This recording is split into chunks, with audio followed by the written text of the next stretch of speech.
So, dear friends,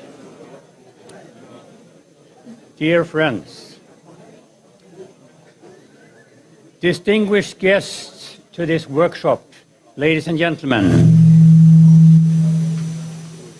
My name is Mats Olofsson. I am, you can say, a main organizer of this workshop today. I have been the coordinator for the Brazilian-Swedish cooperation in aeronautics since more or less we started the structured cooperation in 2014. And I'm very happy to see all of you here today. This is actually the 12th instance of the aeronautics workshop that started 2014 at the ITA in San Jose's campus. My background is otherwise as the chief scientist of the Armed Forces before I joined as a consultant to help out with Innovair, the strategic innovation program in aeronautics. And Innovair, together with Linköping University, provided you with the lunch that I hope you have enjoyed before this meeting today.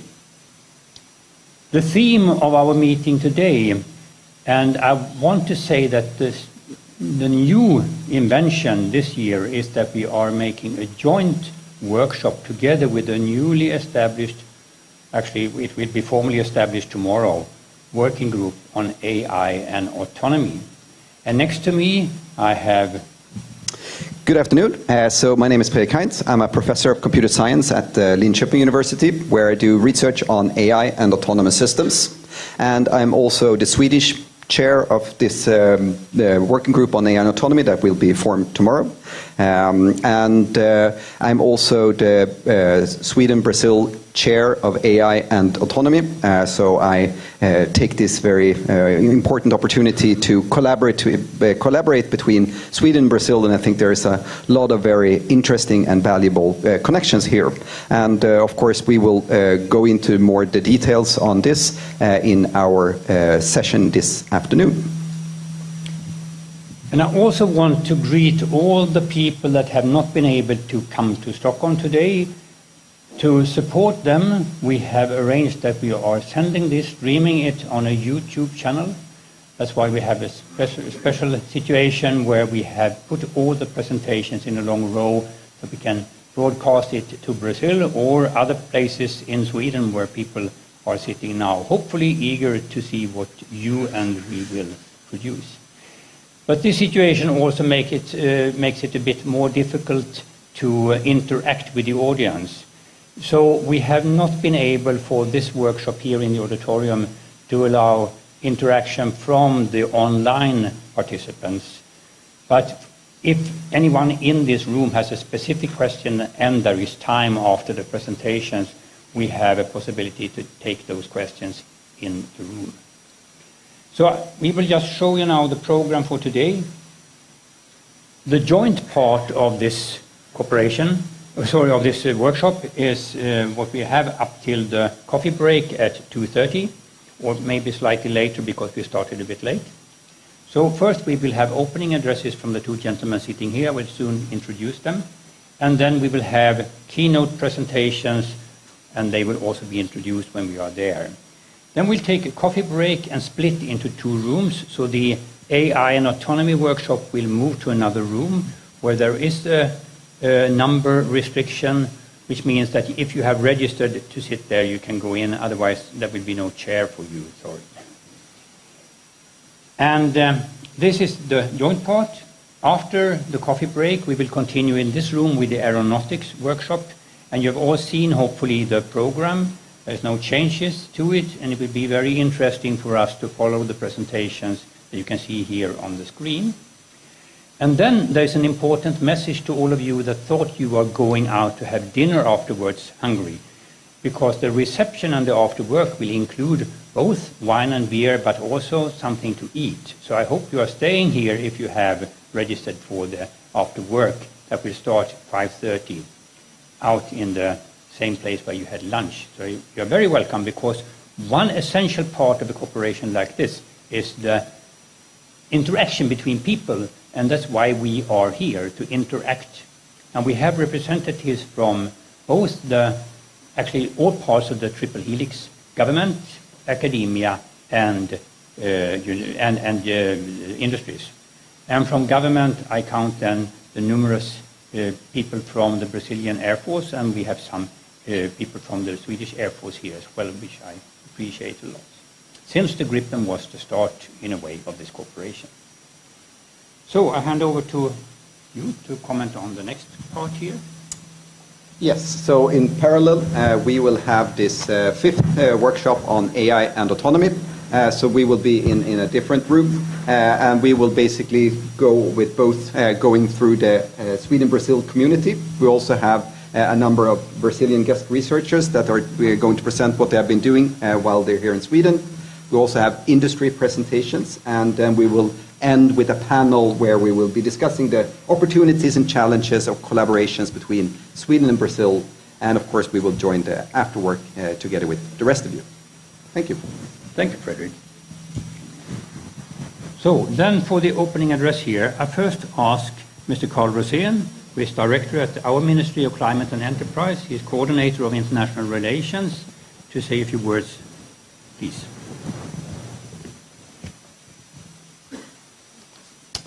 Thank you very much. It can be interesting to know that I used to be Director General for all state-owned companies in Sweden.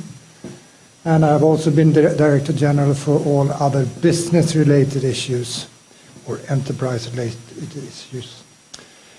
I work for the Ministry of Climate and Enterprise, and we are formally leading the Swedish part of the aeronautics cooperation between Brazil and Sweden.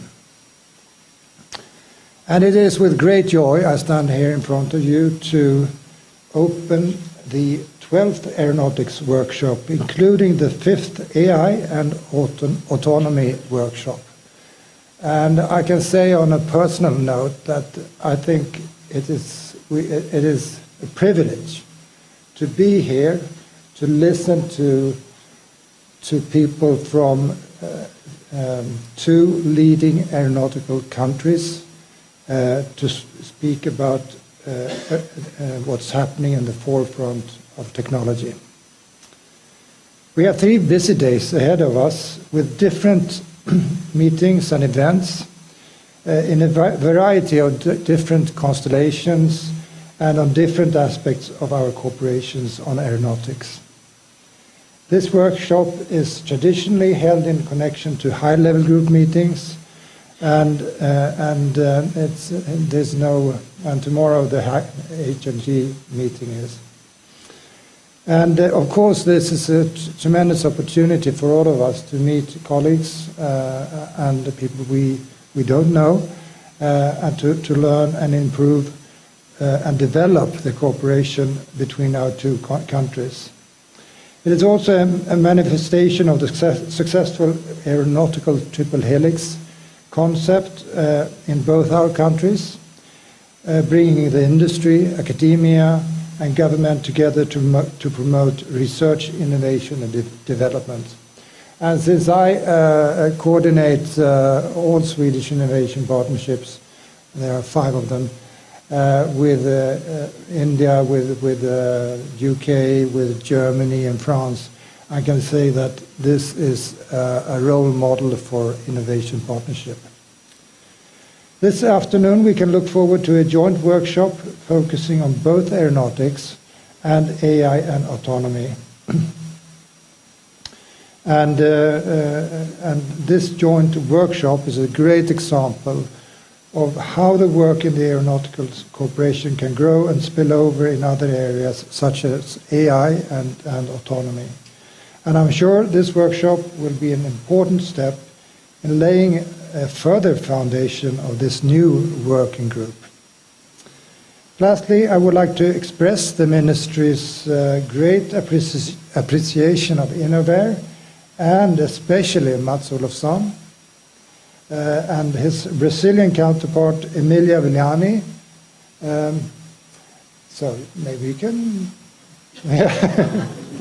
So,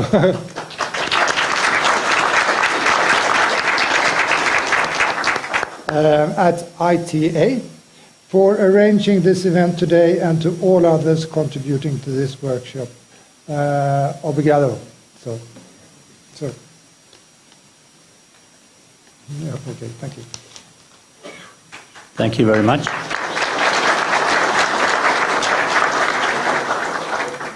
And then I would ask Osorio Coelho, who comes from the Ministry of MCTI, Ministry of Science, Technology and Innovation in Brazil. And he's also the chairman of our executive committee. He is the Deputy Secretary of Development and Innovation. So please. Thank you, everyone. Let me introduce myself again. I'm Osorio Coelho. For those that not speak Portuguese, Coelho is rabbit in Portuguese, so it's a very strange name. Thank you, Carl. Thank you, Mats, for this event. I have to thank the Brazilian Embassy also to doing this such an important and fundamental event here of the ecosystem, of the aeronautical system. Minister of Defense, the Brazilian Air Force, and everyone who is somehow who participates in this ecosystem. I'd just like to say a few words because I think Brazil and Sweden, we were just talking. Brazil and Sweden has a very long history in terms of collaboration. And I think this, today we are not only discussing and sharing the results of this collaboration, but also we are building the future of this collaboration.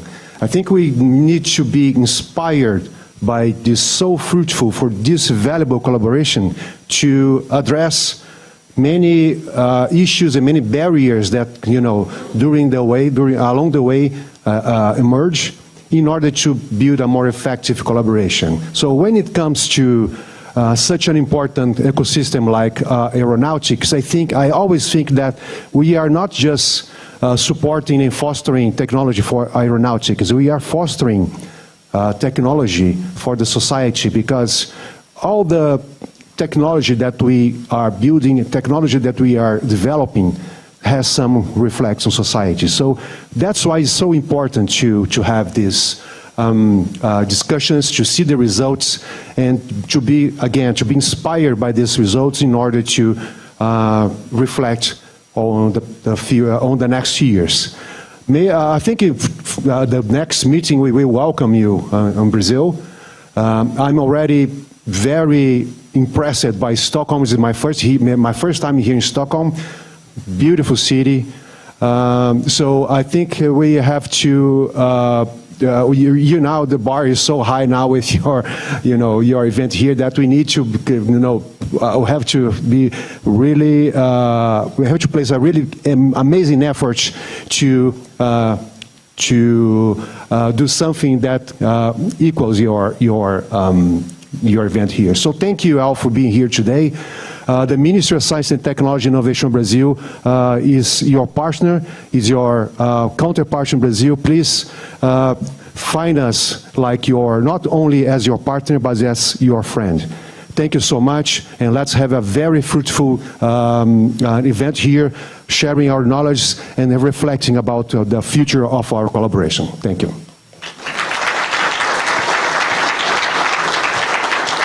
Thank you very much, both of you. And Osorio also did what I should have done from the beginning, thanking the Brazilian Embassy for allowing us to be part of the very essential week here at Convendum. Thank you very much. Then we carry on. So I ask. Okay, thank you. So now I'm back. So now I have the great pleasure of introducing our first keynote presenter. As we have Professor Amy Lutfi from Örebro University. She's a professor of computer science, and she's also the vice rector for AI and innovation at Örebro University. And she's also the co-director of WASP, the Wallenberg AI Autonomous Systems and Softwares Program, which is Sweden's largest research program, where we have a budget of about 6 billion Swedish kroners, and where we're going to educate at least 600 PhDs in the areas of AI, autonomous systems, and software. And she will be talking about AI, robots, and semantics. Amy, please, the stage is yours.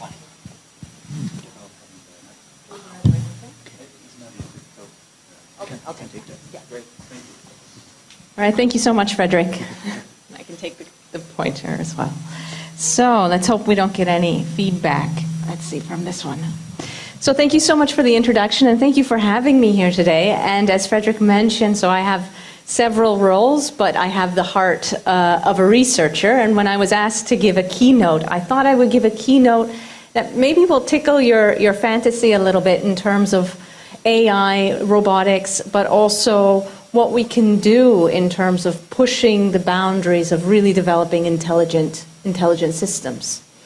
And I'm also happy to say that if you're more curious about the other roles that I have, particularly regarding WASP, which is a very large research initiative and research program on AI autonomous systems, more of that will come in a talk a bit later with Jesper, who will tell you a little bit more about how the program looks.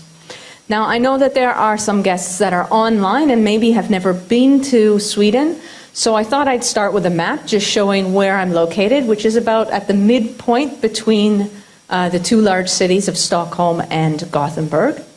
And that's where I sit, and that's where I have my lab, where I have also my friends, which are the robots next to me. I actually came to Sweden from Canada, where I was born and raised, as an exchange student, and it is a little bit of a testimony towards the nice exchange culture that exists in Sweden. And the nice environment there. And just quickly about the university, if you've not heard of Örebro University, it's one of the younger universities, one of the top-ranked younger universities in the country. And it's a broad university, so it has all the different disciplines, both the technical disciplines as well as the humanities and arts, as well as medical schools, which I think is a good environment to do research on AI and robotics, because as many of you know, even though we sort of drive technology forward, the field of AI really needs a lot of inspiration from other domains, ranging from neuroscience to psychology. And at the center where I work, we do a lot of research on the intersection between AI and robotics. So how do we make robots smarter? And we focus quite a bit on their perceptual and cognitive abilities, and you'll see a little bit more about that in my talk.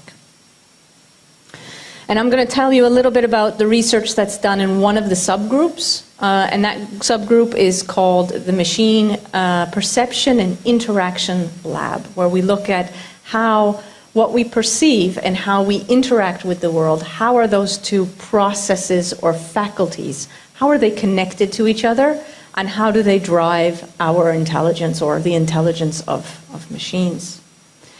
So there are a number of different research directions there, dealing with things like representation learning, semantic perception, and weaving and interweaving it with human systems interaction, which I think are all themes that are very relevant for the aeronautics setting. And let me just talk a little bit about semantic perception, and what do we mean by semantics? Well, we can see today that AI has made a lot of very impressive advancements. For example, in digital image processing, we can easily feed in an image and we get a lot of labels for what is actually recognized in that image. This is a problem that actually, when I started my PhD, we thought this is not going to be solved. And actually, object recognition, we're very close to having very robust solutions for object recognition.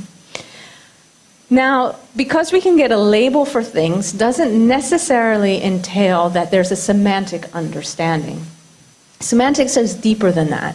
Semantics requires that we understand the meaning of these labels.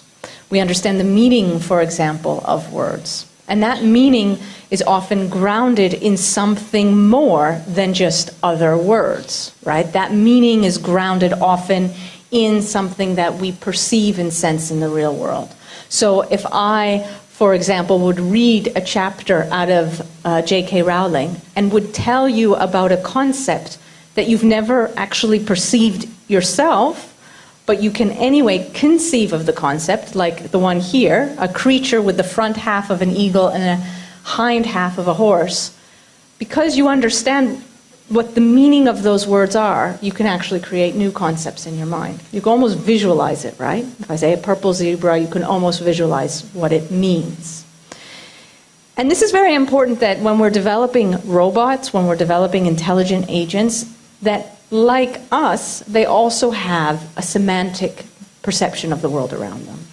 And it's important that those semantics are shared with us humans. We want those systems to have shared semantics so we can also interact with them. And the reason why this is important is because we often want these agents or these robots to be able to act and interact in the physical world. And it means that they need to be able to have a rich understanding of the world around them. So it's not enough that my robot can look at a carrot and identify this as a carrot. We want the robot to also understand what I can do with the carrot, and understand that if I cut the carrot, it will still function as a carrot. But if, for example, I have a cup and I would shatter the cup, it would no longer function as a container. Now, this is something that we as humans, we often learn about, right? This is not something ingrained in us. This is a process of learning by interacting with the world. And you can actually even see the moments when we learn different concepts about objects, like permanence. Permanence is a concept that we learn as very young children. Around, 6 to 8 months, we're starting to figure out permanence. So that's why when you play peekaboo with a baby, it's really exciting for the baby because you really do disappear for that moment, right? And it's not only until a certain amount of time has gone by are our minds able to contend with the fact that just because you do not see something doesn't mean it no longer exists. So what we would like to do in our research is we would like to endow machines with this ability to have a deeper understanding of the objects around them. And then the question is, how do we do that? But also, why do we do that? And one of the reasons why we look at semantic perception for robots and autonomous systems is because we want to be able to interact with them in a much better way than we do today. We would like to be able to instruct a robot and say, we want you to pick up all the toys. We would like to instruct an autonomous system to say, well, go over here and complete this particular task or this particular mission. And it should be able to manage with what is considered a relatively high-level instruction and break it down into something that is meaningful and connected to the real world. So why is this hard? Well, there are a couple of reasons why it's hard. I talked about how certain things we learn as we interact with the world, and there are certain scenarios. For example, if you look at this simple scenario that you would think, okay, well, this should be relatively simple. If you would ask your robot system, where is the ball? You would ideally want it to answer, it's in the box. That's what we all understand. But what is required to be able to answer these kinds of queries? Well, we can make the scenario a bit more complicated. Instead of looking at ball in the box, we can look at what we call here the shell game. I think many of us know what the shell game is. It's like a sort of a street performer's trick where you put a coin under a cup. The cups are identical. You move around the cups and then you try and guess under which cup is the coin. Now, what is it that you actually have to do to solve this task? Well, you have to do a couple of things. First of all, you have to solve the problem of permanence. You have to realize objects, just because they're out of sight, don't disappear. They're still there. You have to keep track of the different cups. Even though they are visually identical, they are different instances of objects. And you also have to realize that when the cup moves, the coin moves with it. So it takes quite a bit of reasoning. And what we've been looking at is whether or not we can get our robots to solve exactly these problems. Can we get robots to solve, for example, the shell game? And the way that we solve it, and I'm not going to go into the technical details here, is we solve it by using a combination of learning, but also of reasoning. So can we reason about the world around us by manipulating these high-level symbols that tell us a little bit about the world? So here we have a scenario where we're basically playing the shell game.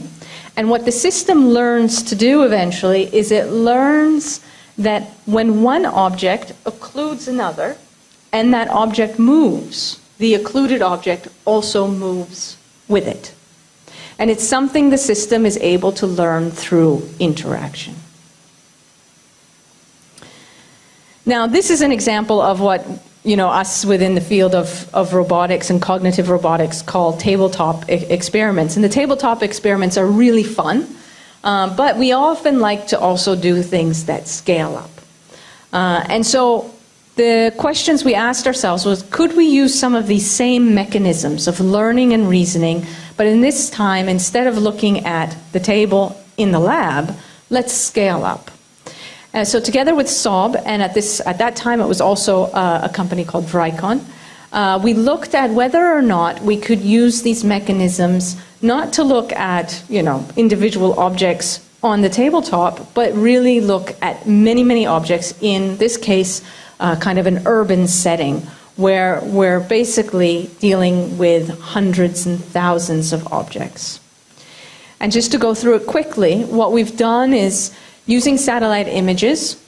So this is actually Boden, which is up in the north of Sweden. We basically use image recognition techniques in order to identify every single object. And then we go up where we have common sources and we pull down information about that object. So at this particular location, this particular building, we know it is used, for example, as a school. And we know its exact address. This is not too difficult to do, as long as you get good classification results from your algorithms and that are identifying sort of basic classes like buildings, roads, vegetation, water, and so on. So what we've basically done is we've created a database with hundreds of thousands of objects, and every object is augmented with some information about what it is. Then we augment this information even further with the help of anthologies. And basically these anthologies allow us to ask questions such as, where are the shelters? So you can imagine you have an incident, you quickly gather some satellite images, you get some information on which buildings are there, and because you understand that a building is also a school, and a school can be used as a shelter, you can answer these types of queries. And this facilitates a very nice interaction, so that in very sort of acute situations, you can ask these kind of queries, where are the shelters, or find all the regions that are close to schools, and so on.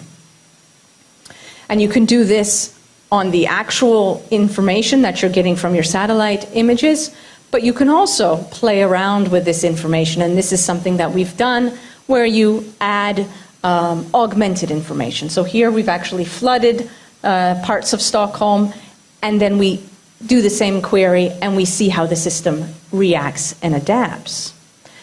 Now, what's interesting is that we realize that not only do humans want to do these queries, but robots would like to do these queries. So imagine you have a drone and you would like to ask a query like, could I fly from point A to point B in this particular scenario, but I want to add a constraint. You can't fly over water because we don't know what will happen with this drone. Now, we have a semantic representation of Stockholm. We have a semantic representation of a town. And that semantic representation allows us to not only know what objects are and what kind of classes objects are, but it also, if you remember the beginning of my talk, allows us to know what we can do with objects. So our system is able to reason that if I want to fly from point A to B and avoid water, I can reason about what kind of objects will help me. And actually what we'll find is that system is able to reason that bridges are very important in this context. And this is interesting not only from the point of view of facilitating the high-level interaction, but it's interesting from the algorithmic point of view. That is to say that if you imagine you have an algorithm that tries to find a path in 3D space, that takes a long time. But if you know that there are parts of that 3D space that there's no point looking because there aren't any bridges there. What you can do is you can start to prune your search space, and you end up getting the algorithm to converge faster on a path. So my point here is that semantics are not only good for interaction, but semantics are also very good to improve how algorithms work. So what we're able to show is that this algorithm is able to find and satisfy the request, fly from point A to point B, avoiding water. It finds a path using the bridges, because it reasons about the function of bridges, and it's able to actually find that path in a faster amount of time. And that's because it's using the semantics of the world around it. Okay, so that gives you kind of a view of how we're combining high-level knowledge, which is in the form of ontologies, with this kind of low-level perceptual data in order to answer queries from humans who may wonder about what can I do with these objects, but also answer queries that may come from intelligent agents like this recreational drone that I showed on this image, to be able to find paths. And just out of interest of time, I'm going to just round up, and hopefully I've been able to convince you through this talk that as we move kind of into a generation where we have AI solutions, where there's large language models, where we can, for example, use things like stability diffusion in order to combine concepts, that being able to ground all of this information in the real world, in perceptual data, will actually be a very powerful tool to drive the sort of learning of these intelligent machines, but also to create a very good interaction between people, humans, and these kinds of systems. And also something that we're looking at from our perspective is whether or not we can leverage upon this semantic understanding also to make these algorithms work even better. So the kind of the horizon for AI and these types of these types of algorithms is very, very promising. And with that, I'd like to thank you, and also I'm a megaphone for a lot of people who are behind this research. And yeah, thank you so much for your attention. Thank you.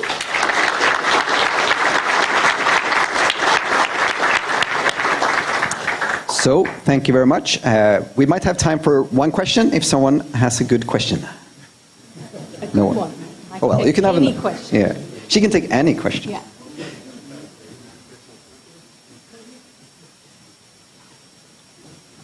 Okay, but then maybe I can ask. I mean, you talked about, for example, these large language models and so on. Would you see that the next step would be to integrate these kind of technologies into the large language models, or you think these kind of more deep learning-based approaches would eventually reach the level of being able to do these things? Yeah, no, sorry. So I think the next step really is to do that integration. We're looking at that now. So being able to ask questions about the objects around. So we're working on some experiments where you're perceiving in a particular scenario a knife and an apple, and then you ask the large language model, I have these two objects, what can I do with them? And based on that, you're actually getting a lot of common sense knowledge. If you want to consider what's on the internet common sense, you're getting a lot of common sense knowledge for free. And that's going, I think, to accelerate your ability to reason about what you're perceiving in the real world. So there's a lot of opportunities that these large language models are providing. But the key is to ground it in what you perceive. Excellent. Thank you. So thank you very much, Amy, for that.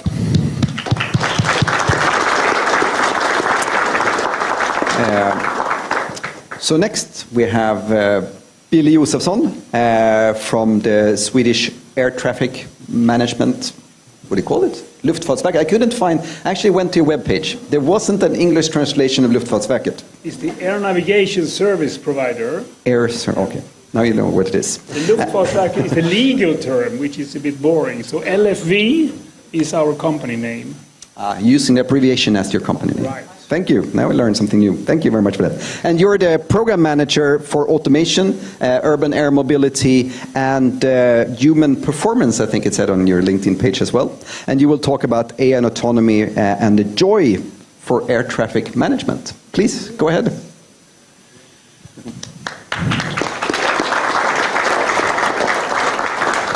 So thank you for inviting me here. And I'm here to share few things from the situation of an air navigation service provider who take care of the airspace, the safety and how the airspace is used. I also like to share a few challenges, and I also hope for possible some feedback on that, or maybe collaboration in the future. The LFV, we are about 1,000 people, and we are a bit unique, not because of the size, but because that we have a research and innovation and digitalization unit. And that's not so common for a small NSP as LFV. So we are about 30 people, and we collaborate a lot with universities and institutes. We also have own high competences within safety and optimization and so on. So it's really nice to be here. And maybe you've seen some of the innovations. I'll come back to them, data link and remote towers and interface design and so on. And the package of joy, I would say we really need that because the pandemic was really hard on us because the air traffic wasn't there. And also the European economic pressures on an ANSP is really hard. You have to do savings every year. Okay, we put in some automation maybe. We could save some people, because the people is really costly. And the people, I come back to that, it's difficult to find people today also. That's another challenge. Why is it so? And the environment, which has been brought up also, we have to really look after the environmental. So a lot of challenges, and we need this package of joy, not only for the bad weather we have up here. I hope that will improve. So here we go. Maybe you saw the summit, the AI summit, just a week ago, or basically. And when I read that, oh, this relates to me. Maybe we should adhere to what these brains are thinking and their thoughts about the future, because the ATM, the Air Navigation Service Provision, it's been a kind of mystic thing. It needs to be demystified. So that's why I just reflected on these 5 key takeaways. Someone said it, not me.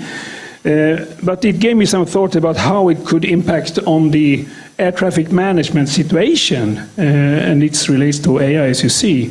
So risk and the safety assessment, that is really at the heart of our business, and it's also, you see, the tackle the AI risks. Okay, we must have that under kind of control. Regulations, we struggle with that daily, and here also there must be some regulations, and the nature of that regulation might change, not as today, because then we will have really difficult times. And we should be cautious, yes, but we also like to benefit from the capabilities we have in this new technology.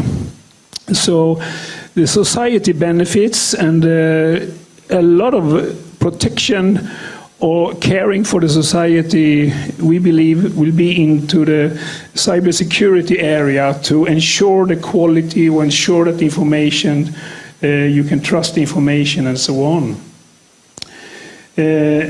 Okay, there could be dangers also, many say that, but we can't stop this, we have to play with it. So disinformation and so on, and quality of the information, that is a key for our business as an air navigation service. We like to improve the quality. We like to improve the precision in the data and the services.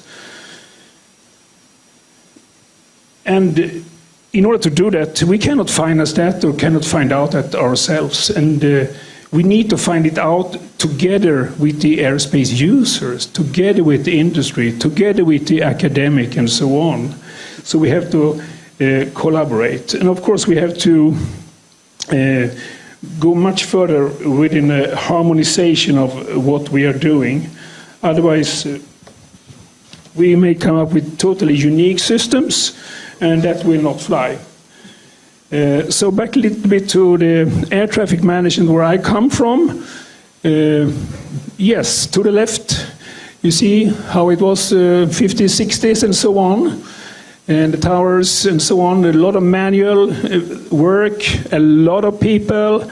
I spent 12 years in this really nice environment. It was a bit fancy. It was the first in the world civil-military integrated terminal control or smaller en route center in Östergötland. We served military airport and civil airport. It was totally integrated. A lot of fun, a lot of action, I would say. And you can see the interface, very basic and scattered interface. And for the controllers, it's very much about the interface. It's more or less all about the interface. They don't care so much what is behind the interface. And the development continues, as you see. And this was more or less considered as a normal or standard air traffic controller position. And the development for the towers has been quite dramatic. Already here it's quite well sorted out compared to the previous picture where you saw a microphone. This is a microphone. I talk to the aircraft. And these kind of interfaces becomes really slick and really interesting. So, can we use new technology, AI and so on, to improve things, also be more cost efficient and be more precise and keep the quality? Of course, yes, we can. On the top you see the so-called remote towers, the digital tower. You can manage airports on distance, and everything basically is digitalized. And that means that we can process and use that data to take care, and we can learn from that data. We record everything. So there is a lot of research opportunities here. One controller for one airport, it may sound fair, but many of these airports, so little activity, maybe 4 or 5 or 10 aircraft a day. So it's not so good for a controller to sit there and just look. Okay, then we can take on 2 airports, like in these pictures. Wow, could be dangerous. Could I have attention? Maybe I need some help. Okay, so we construct interface and some algorithm to manage the monitoring of a secondary airport or the 3rd airport or the 4th airport. And we evaluated that with controllers, and some of them are here today. So it works actually. So then we come back to other factors like trust and to demonstrate that this is safe for the regulator. And that, I would say, already is one of the clues I like to bring on, how to do the risk and safety assessment of this new technology. We really need to cooperate there. Here you can see an interface. It's a previous radar interface. You saw that boring. It could be designed like this. And what is that? Much easier. You have a couple of hours training, then you can manage this interface and manage the air traffic. It looks weird if you are used to a radar scenario, but from a performance point of view, it's magic. And from a training point of view, it doesn't take a year or something to train. It takes a couple of hours. Yes, we have the interface here. Oh, now I got into talk mode. Mats, you have the time? Okay. Yes. So, okay, so what can we say? There's been a lot of development the last 70 years. I show you some points, but also I would say the last 5 years there's been a lot of, I see, Amy, you agree to that. So how do we take care of that? Okay, so this is our overall ATM strategy for LFE, and maybe also other ANSPs buy into this. We wrote we did this picture 2018. It's been like a kind of guiding star for us. The air traffic management, the urban traffic management, the new technology associated with that, that will help us. We have to absorb that into our operations. We learn from that new technology.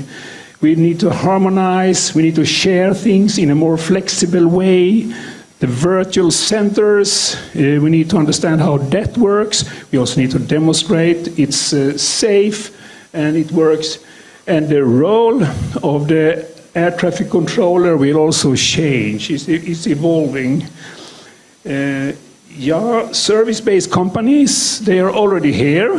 2018, we thought that would be more economy, I think, in this business. Investors has not shown up yet, but maybe with new technology and scalability, investors will come. And then we don't know about what that will mean, really. Okay, so that's our map, and I just need to remind you that these new entrants, the drone technology, autonomy drones or other drones, high drones and low drones, and space traffic is actually here. And we need to organize ourselves to manage them and to integrate them with the other air traffic. And then the start is, of course, to digitalize as much as possible, to make it part of one unit, because we need to understand how to do the overall risk and safety in a dynamic way with all these actors in the airspace. So a lot of work to do together. And yes, why don't we do that? We, at least at LFE, we are lagging behind within the cybersecurity thing. It's really difficult. It's difficult not only to find people, but it's difficult to design the system in this rapid development we have today. So that should definitely be an area of collaboration if we could, of course, we're not disclosing secret things to each other, but I would welcome an area of collaboration called cybersecurity. Yes, here we go.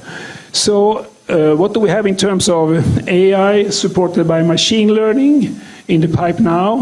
We have the digital assistants. I showed a snapshot from that before.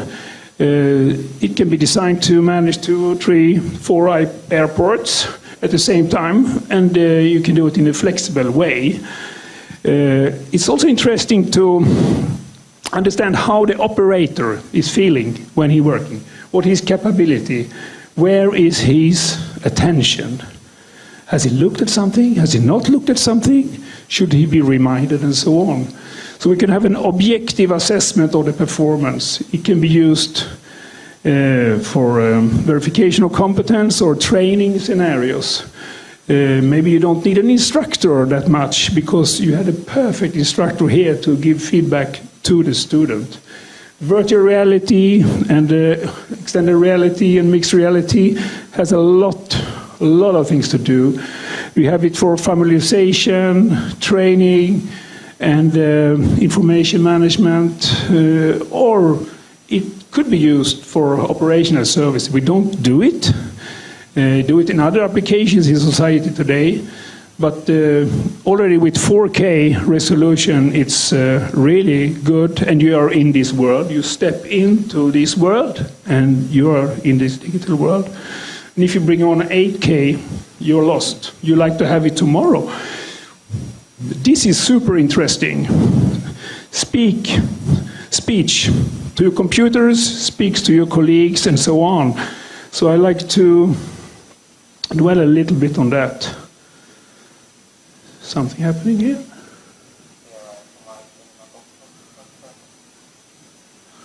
Full sound?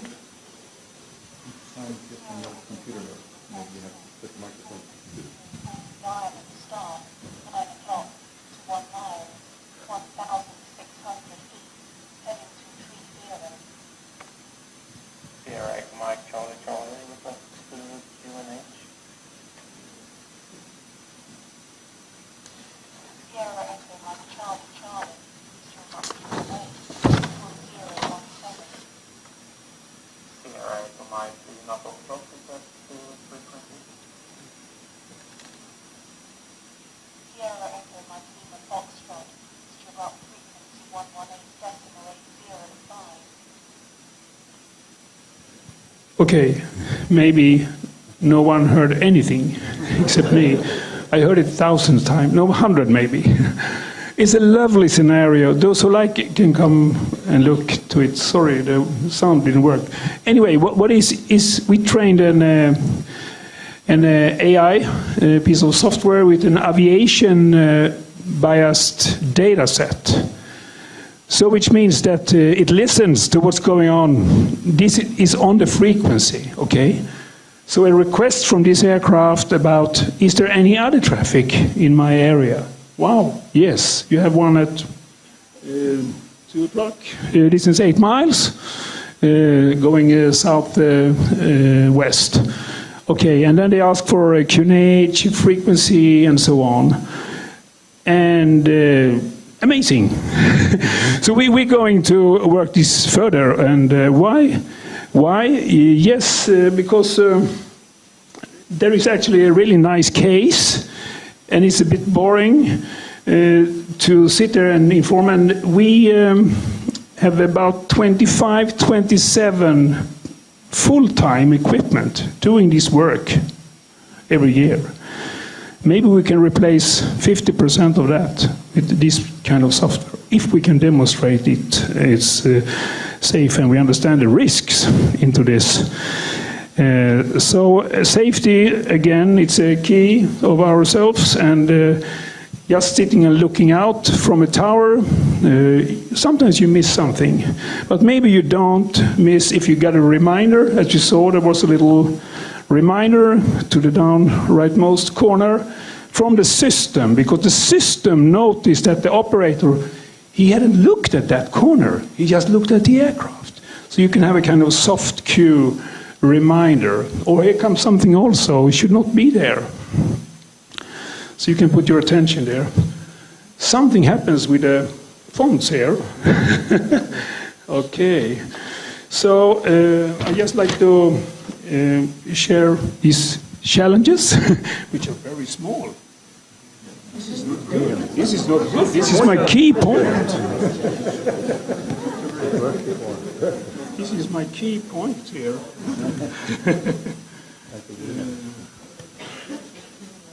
Yeah, font size 6 is a bit too small. They were big before. Okay, something here is moving. Oh, it's not moving. Okay.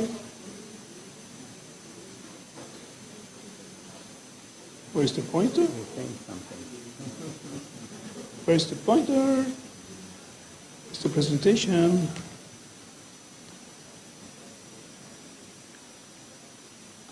Där uppe.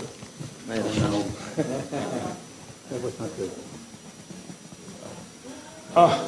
Okay. Quick version. Yes, this is a quick version. Here we go. That's good. Then you will remember this forever.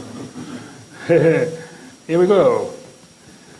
Okay. Again, I say it again. The challenges we have, find the competences, and we have a competition situation. We should not compete, we should collaborate. Okay? Access the data, we are getting better and better on that. We get hold of the data, and more data is shared between the actors. The dialogue with regulators, it's good and it's getting much better. They get more involved, interested. They have to learn and we have to learn. We have to impact on the regulation. The interfaces, we saw that. It could be. This is really interesting, what's here and what's about. If you check with management, they're like, we go for full automation. Then we need very few people. Difficult. You should go for a stepwise, take a smaller step with automation. Maybe you have to go to kind of rule-based. This is not good.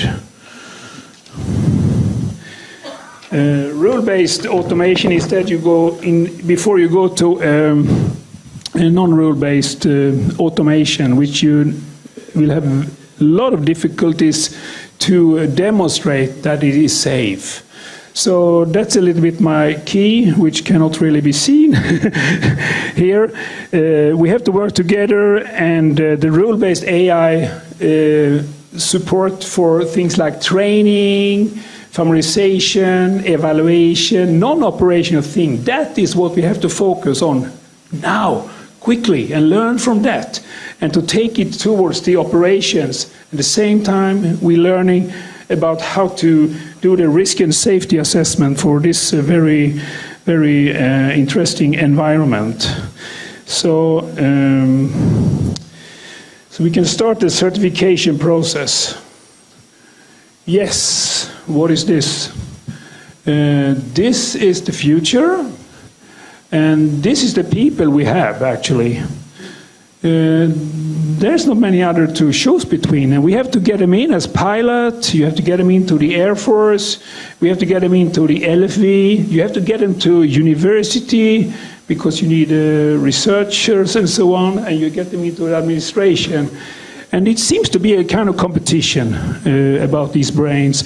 So gradually, I think we have to add some digital support to this in order to manage the situation. Yeah, whether I'm there, that remains to be seen. But that's all I have to say. So thank you for the attention. Sorry about the key challenges disappeared. Thank you. Bye. Thank you. So thank you very much for that, Billy. So, I mean, I would take the opportunity to ask you one question while Jesper is preparing here. And I'm very curious because it seems to be this kind of different forces. I mean, sometimes we have this, the new methods being developed in a rapid pace. And, I mean, they coming with new capabilities. At the same time, you had this need for example, regulation to do the safety assessments, and which, as you say, is a challenge because there are no established methodologies for doing that. And then in some sense we have the third part, namely this, more the cybersecurity and making sure that these systems are not only safe but also secure. So it seems to be these are pulling in different directions. Could you maybe address, I mean, how are you thinking about these different trends or forces? Is it like, safety is the number one. So, I mean, if we cannot prove with extreme certainty that it's safe, it doesn't matter how good it is. And I would, that could be a reasonable approach, but is there a way to gradually introduce new methods in parts where maybe the safety needs are slightly lower? Could you? Yeah, I'm curious. Yeah. Wow, it's a lot of paradoxes here, and you exactly grab the situation. So for our business and for many other businesses, it's about to adopt the background automation and really understand the data and work with the data to understand where is the variations, the non-wanted variations in particular. We have to model. We cannot jump to this operational thing. That's too big. That's why I said we have to use it for training, simulation, expose it, and collect the data. We can do it quickly, but we have to be serious on that stage to maybe cut the training in 50% of the time and so on by using this new technology, but adopt the background automation. And we have to collaborate in the risk and safety because that is similar requirements all over the world. Understand the risk in this non-deterministic system, how that behaves. So there are a lot of research, but someone has to pile it together and start a program on this, Frederick. So I think that's important for the business. And then, of course, you have the whole dialogue with the users. Normally, the airspace users, they don't object. Maybe it's the air traffic controller who are really concerned about this. But if you involve them and demonstrate these things to them, normally they accept the new technology and the new organization. It takes some time, but you have to do that. Okay. Thank you very much.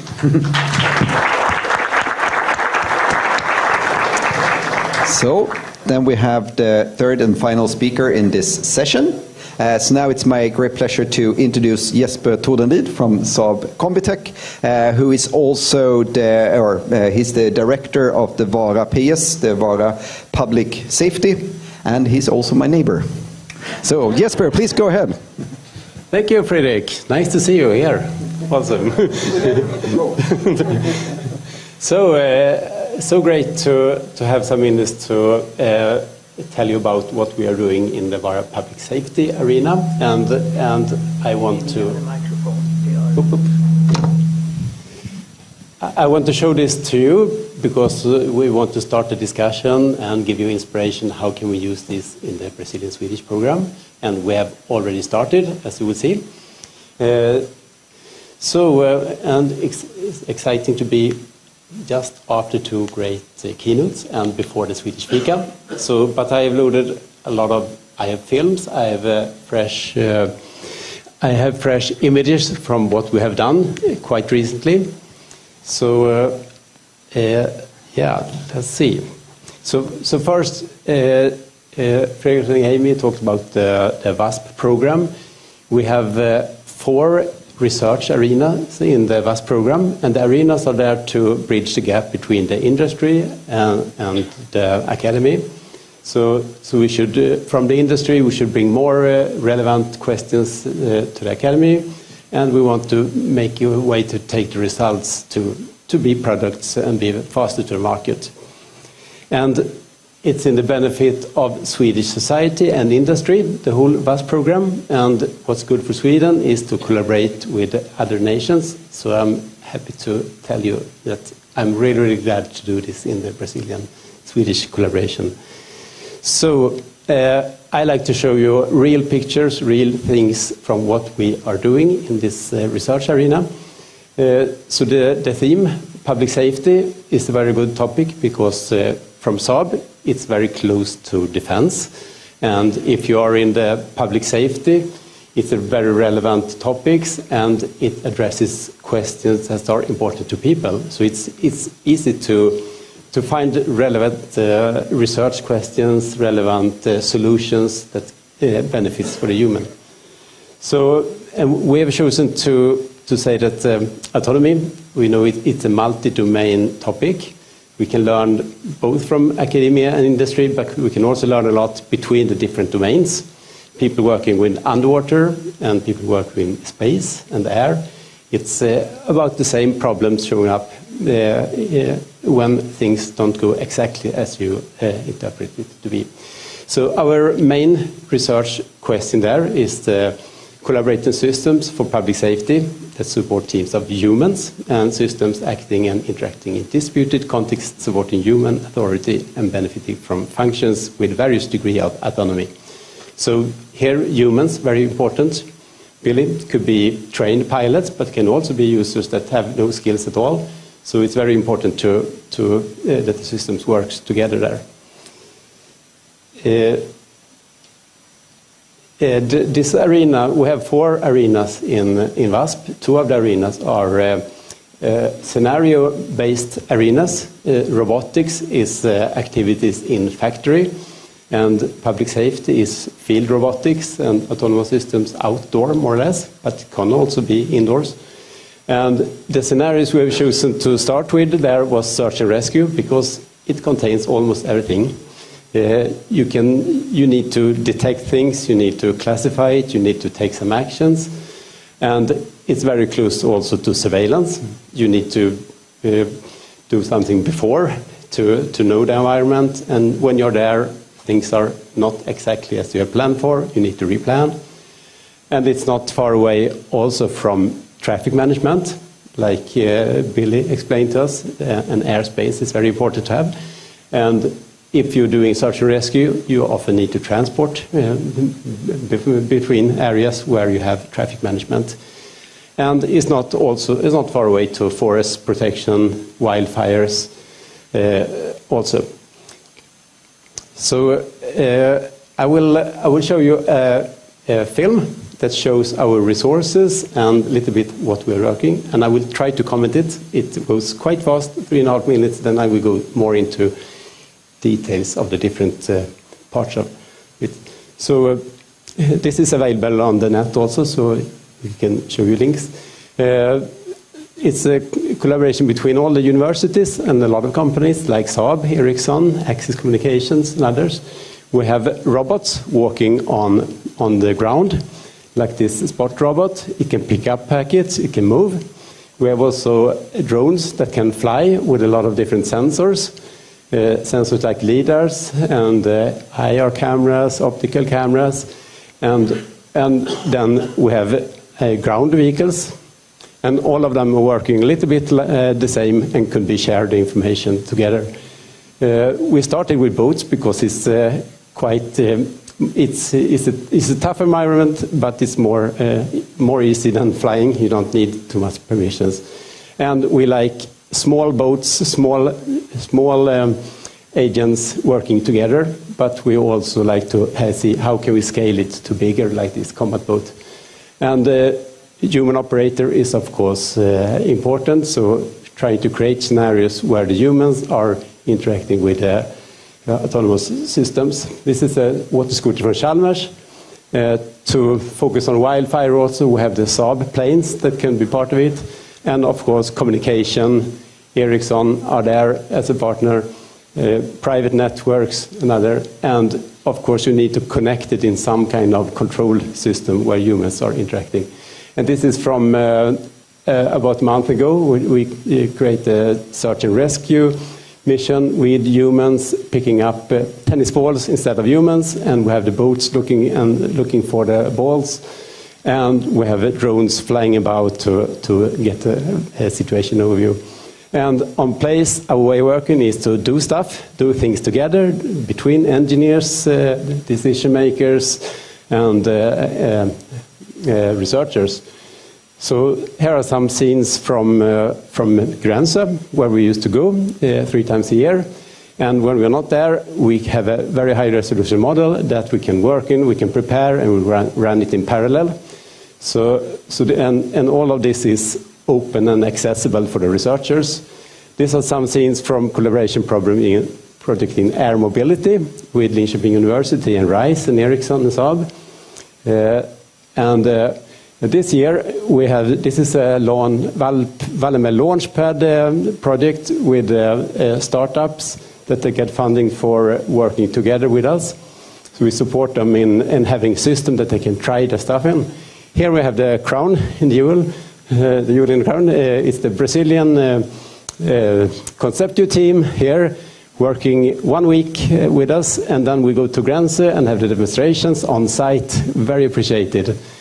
And then we also involved industries. Here is Saab Aeronautics doing experiments, and together with the researchers, 3 collaborating drones searching in an area and collaborating together. And they are also connected in the same system to share information and share knowledge together. We pack that in courses like summer school, where we include both academic and industry interested people to work together. So we also do night shots to have a more difficult environment. So this was a quick overview. You can see it again on the net and on our pages. So a little bit more slow now then, to see what is the research arena. It's a lot of, you talk about arenas everywhere. What is it? Our definition here is, in this very simple model, that the arena here is a community, people that really wants to collaborate between different countries, different companies, different universities, and do things together and meet and share information. And we have seen that to do things for real, we need some kind of system, not to rebuild everything all the time. So we created a system that we can integrate things in, and it should be easy and reusable and possible to share information in. And the third part here is data. In the academy, you're producing reports, producing a lot of data, and you want to consume good quality data for AI. And if we want to have the students working with defense or public safety, outdoor, we need to create data sets that are good and interesting. So we have done some data sets around there, and we want to share them. Right. So our way of working is explained like two letters: do things. We want to do. We have been up and running, doing real demonstrations, integration, data collections outdoor for 6 years now, and we have been on this. See the scene behind here. This Västervik Gränse. It's a good place because it contains water, bridge, conference, and this forest, different kind of forest, fields, and also an archipelago. And the events are the model that we have find working quite good is that we have the weeks, the students and the industry people, they work, they do real things, and we also invite guests to come and we have the conference in the middle of the data collection. So while we were talking presentations, doing demonstrations, we also collect data and do real work on place. So everything is feedback loops. Our way of working is like an annual wheel, and we have demonstrations where in the simple model is that people can come to the demonstration, get inspired, and when you got inspired, you got ideas, and you think, oh, I want to come back next year, I want to do something. Then we have data collection event where you can collect data and you can work, and we have this year going, and then you prepare for the demo and using the system and resources, and it changes to be the way that the students or companies like it to be. So in come new researchers, out comes papers and insights, new collaborations.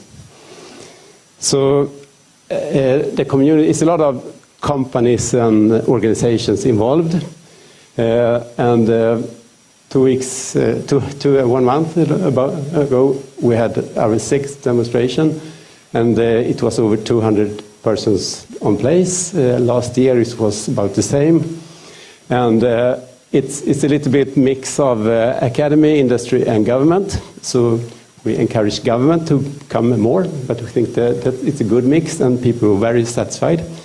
We counted up to 50 plus organizations. I think it's good. And also it's very nice to see that it's getting more and more international. So Christopher and the others, you were there last year, and then you say, I want so much students, and we were in place and we really do demonstrations.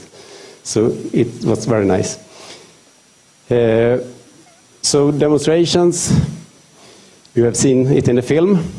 It's a mix of university demonstrations, PhD demonstrations, but also industry that shows this is the things that we are doing, and we want help here and here and here. Brazil collaboration. I think it's a very nice picture here of the team working together, the Conceptio team, and was the first real work together in this virtual demo. So it was kind of an onboarding together, and I think it works so smooth, and it was really, really good time to have you students. I know you're there watching it. So it's about onboarding to the community, and everybody there appreciated the way of working together with you, and we also got some integration in the core system and compared the tools between each other. And you get familiar to the core system and the UTM City LIU tool. So a little bit elaboration there on the what are the exchange. And first we exchange scenarios and definitions, but we really quite quick come to really discuss the interfaces and real things, and proceed to do agent integrations. And we had video streaming together, which was important to both teams, and geographical data, exchange the maps together, formats, and so. a little bit about the courses. We try to put all the knowledge that we do into courses that we are more or less obligated to do within the VASP for the VASP students. But we think that if we include other students outside the VASP, from other countries could be, and from the industry, maybe from the government also, then we've got good discussions between the students, and they learn and they got contacts for their life. So it's a little bit both of getting knowledge but also getting contacts. So this is something that's coming every year now, we hope. And we have also done twists of those academic courses on companies, so it can be tuned in some ways using the systems and data. So just a very brief overview of what we mean with a system. A lot of the research that are doing, like if you're looking into positions, and so if you're positions research, and so you need to put it in some kind of context. If you put it in a bigger system, it's more easy to show and get real requirements in, and it can also be demonstrated. But no one wants to create the whole system to just work with some details. So we need to assist there and also connect different pieces of the research to show something bigger. And it should be domain agnostic, and easy integration is really, really key. It should be low threshold to go in there, and you shouldn't spend much time in a closed system, so it should be open and available 24/7. You can work on it all the time. So some examples, we like to see it's like some kind of ecosystems that you can work with, and it should become some kind of union between this. If we talk airspace, we have the use-based definition of services and tools. If we go to the sea domain, we have Navlink, sea traffic management. So this could be some kind of mix of that. So it could be easy to move it to the different domains when we go to products. I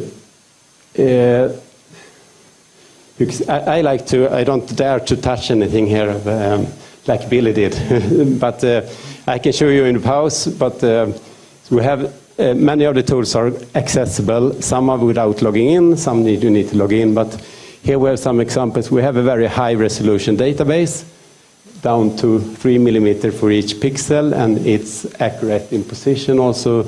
So 1 pixel should be within a couple of centimeters. So if we do something in the lab, we come out to do it for real, it should match quite good.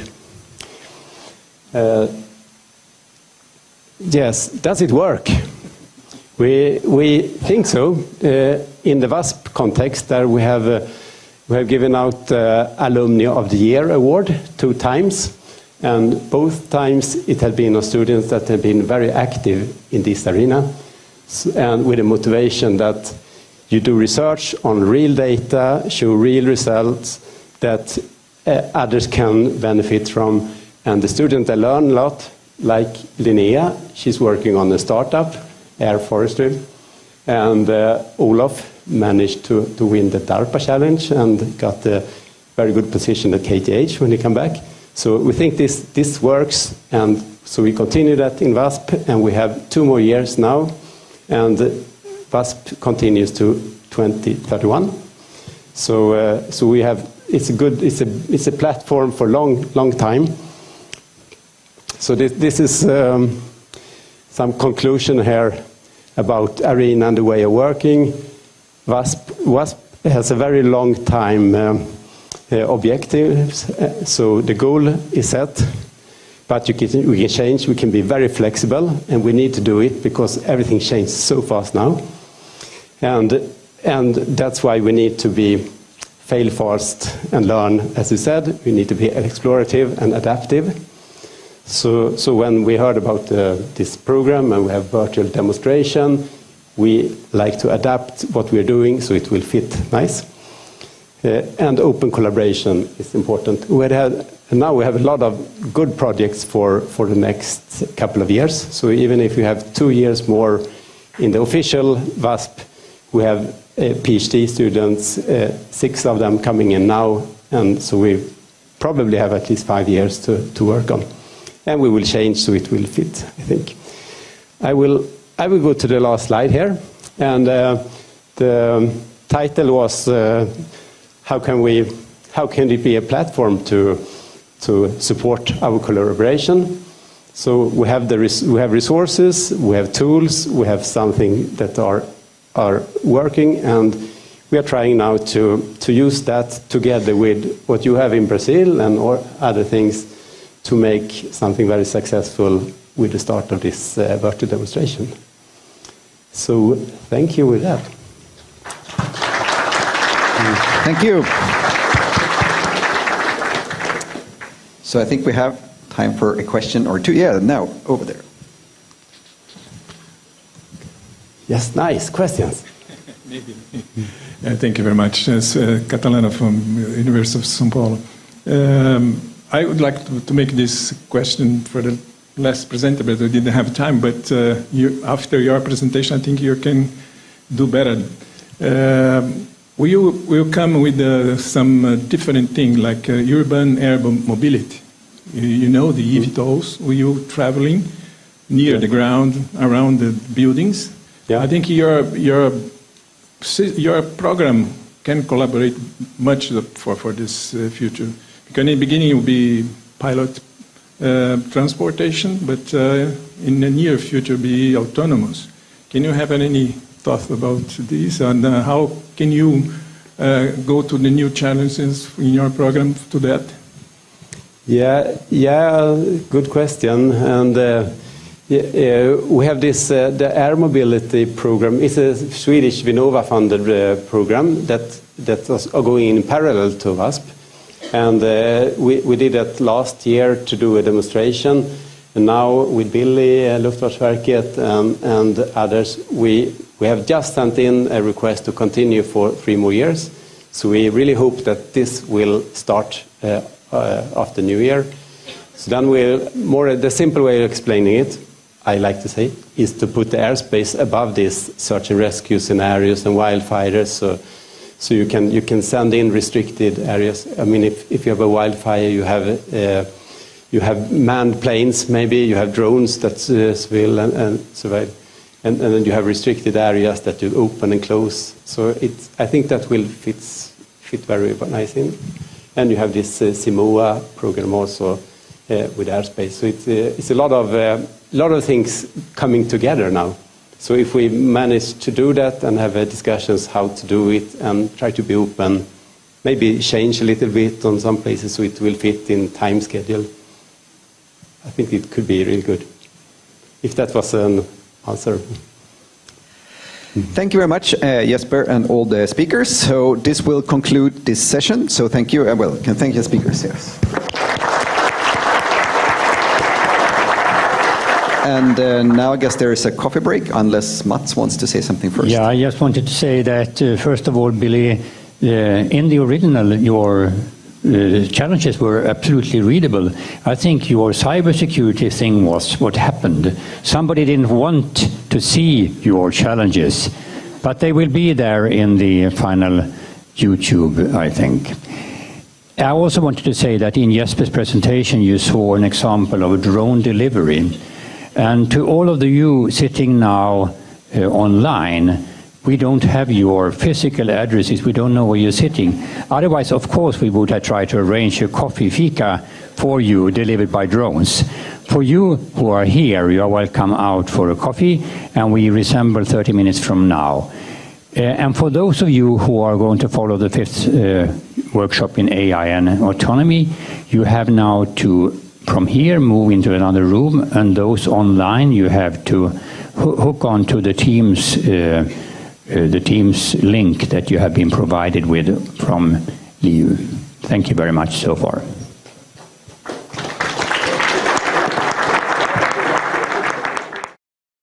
Okay, welcome everyone to this second part of the day. So this is now the 5th workshop in AI and autonomy between Sweden and Brazil. Of course, yeah, you met me, I'm Fredrik Heinz, but I also have my colleague, my Brazilian counterpart, so to speak, responsible for the working group from Brazil. Please introduce yourself. Well, good afternoon, everyone. I'm Carlos Ribeiro from ITA. the Aeronautics Institute of Technology in Brazil. Welcome everybody, and let us hope to have a nice meeting here. Frederick set the bar high, so now we have the obligation of making something next year as good as the one that he's organizing here. Thanks, Frederick. Thank you, Carlos. So the program is that we will have 3 sessions, and there will be a short break between the last 2 sessions. So the first will be more on kind of the research side and this Sweden-Brazil collaboration. The second session will be more from the industry perspective. And then we will conclude with a panel discussion between a subset of the participants. And of course, we really would like to engage the audience as well. And hopefully we can be a bit more, interactive in this session compared to the previous one, now that we're a smaller group, smaller room. So please, if you have questions, comments, please take the opportunity to bring them forward. So the first part is basically that me and Carlos is going to just very quickly talk a little bit about this Sweden-Brazil community. So as has been stated, the intention is to start up this ad hoc working group in AI, advanced digitalization, as well as AI and autonomy, and that together we will start having even more activities between Sweden and Brazil. So actually there are a number of ongoing activities already. So for example, we have this professor chair in Brazil that I currently have. We have had a number of guest researchers, so we will have 2 of them here presenting in this first session. This year or next year, there will be 4 new visitors coming from Brazil to visit Sweden. So of course, we very much look forward to that. So I mean, I think this first year has been very successful in working together.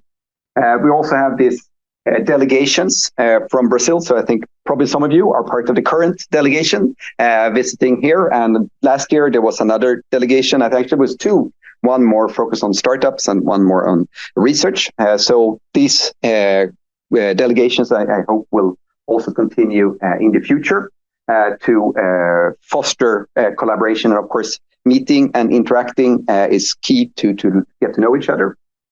There is also AI expert mobility funded by the Vinnova, where there will be a professor from Brazil coming to visit us, Chalmers and Saab. And actually, as we speak, at least there is parallel actually a workshop in Sao Paulo going on as well. So there are actually 2 events going on at the same time, both in Sweden and in Brazil. Unfortunately, it's a bit difficult to be at both at the same time. But it just shows that there is a lot of activity, a lot of interest, and of course, we want to increase this further. I'm just talking. Maybe you want to add anything, or you want to? We rehearsed it, but exactly. You talked last time, so that's my turn. Yes. So maybe you want to talk some about projects. Yeah, sure. So those are some examples of projects that have been conducted in the last few years. We have here things since 2022, and those are projects that have this AI component as technology and as research, right? Which is the main topic for this working group that we are forming with the participation of everybody that's interested in working on that for the future. So as you can see, there are projects involving different aspects of applications and technologies related to AI, and a lot of institutions, both from Sweden, from Brazil, and from academia and industry. So this is something that must be explicitly encouraged from our point of view and from the point of view of the agreement Brazil-Sweden. Okay? Next. Thank you. So, of course, the intention and hope is that we will have even more projects going forward. So that please, if you're interested in collaborating either with the Brazilian side or with Swedish side, reach out. And I mean, we are points of contacts that hopefully can help you if you're interested in finding suitable partners. I should say, I mean, we don't have any explicit funding for this particular collaboration, but more the funding agencies, both in Sweden and Brazil, are involved in this. So usually, or they can have calls related to this. So there should be opportunities to apply for funding together. And then the last part is this professor chair that I have, which started actually a year ago when we had a similar meeting in Salvador in Brazil last year. and I've been visiting Brazil a number of times, both last year and this year. And the intention is to go there regularly, meet, interact with different companies and organizations. We also have a project together with ITA, with Ericsson Research in Brazil and other universities, so that we engage. So, for example, being a co-supervisor of PhD theses, actually I'm on a PhD defense committee on Friday, and so on. So we want to start new collaborations. We want to spread new ideas, and also stimulate the interactions. So that's ongoing. So basically, that was just a very brief introduction of some of the activities that are ongoing, just to give you a sense of things that are already happening and things that are planned to happen. And of course, you are also part of the community, so we want to work together with you and engage even more. Thanks. Obrigado. Yes, so that was our short first part. Next, I would like to welcome Lydia, who is a PhD student from UFSCar, who has been spending the last half year or so in my research group. And now we'll see, well, maybe it's better if you change the presentation. So she will be presenting the work that she's working on. Is it a pointer? Or no, something else? Let's see. I don't know. Yeah, it is. Yes. It's both. A different pointer, okay. If you want to do the pointing thing, yes. No. No pointer. It's magical.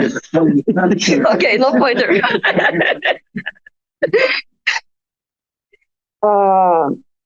Hi everyone, my name is Lydia. Thank you for the invitation. I'm going to present here the work that I'm working on at the Linköping University.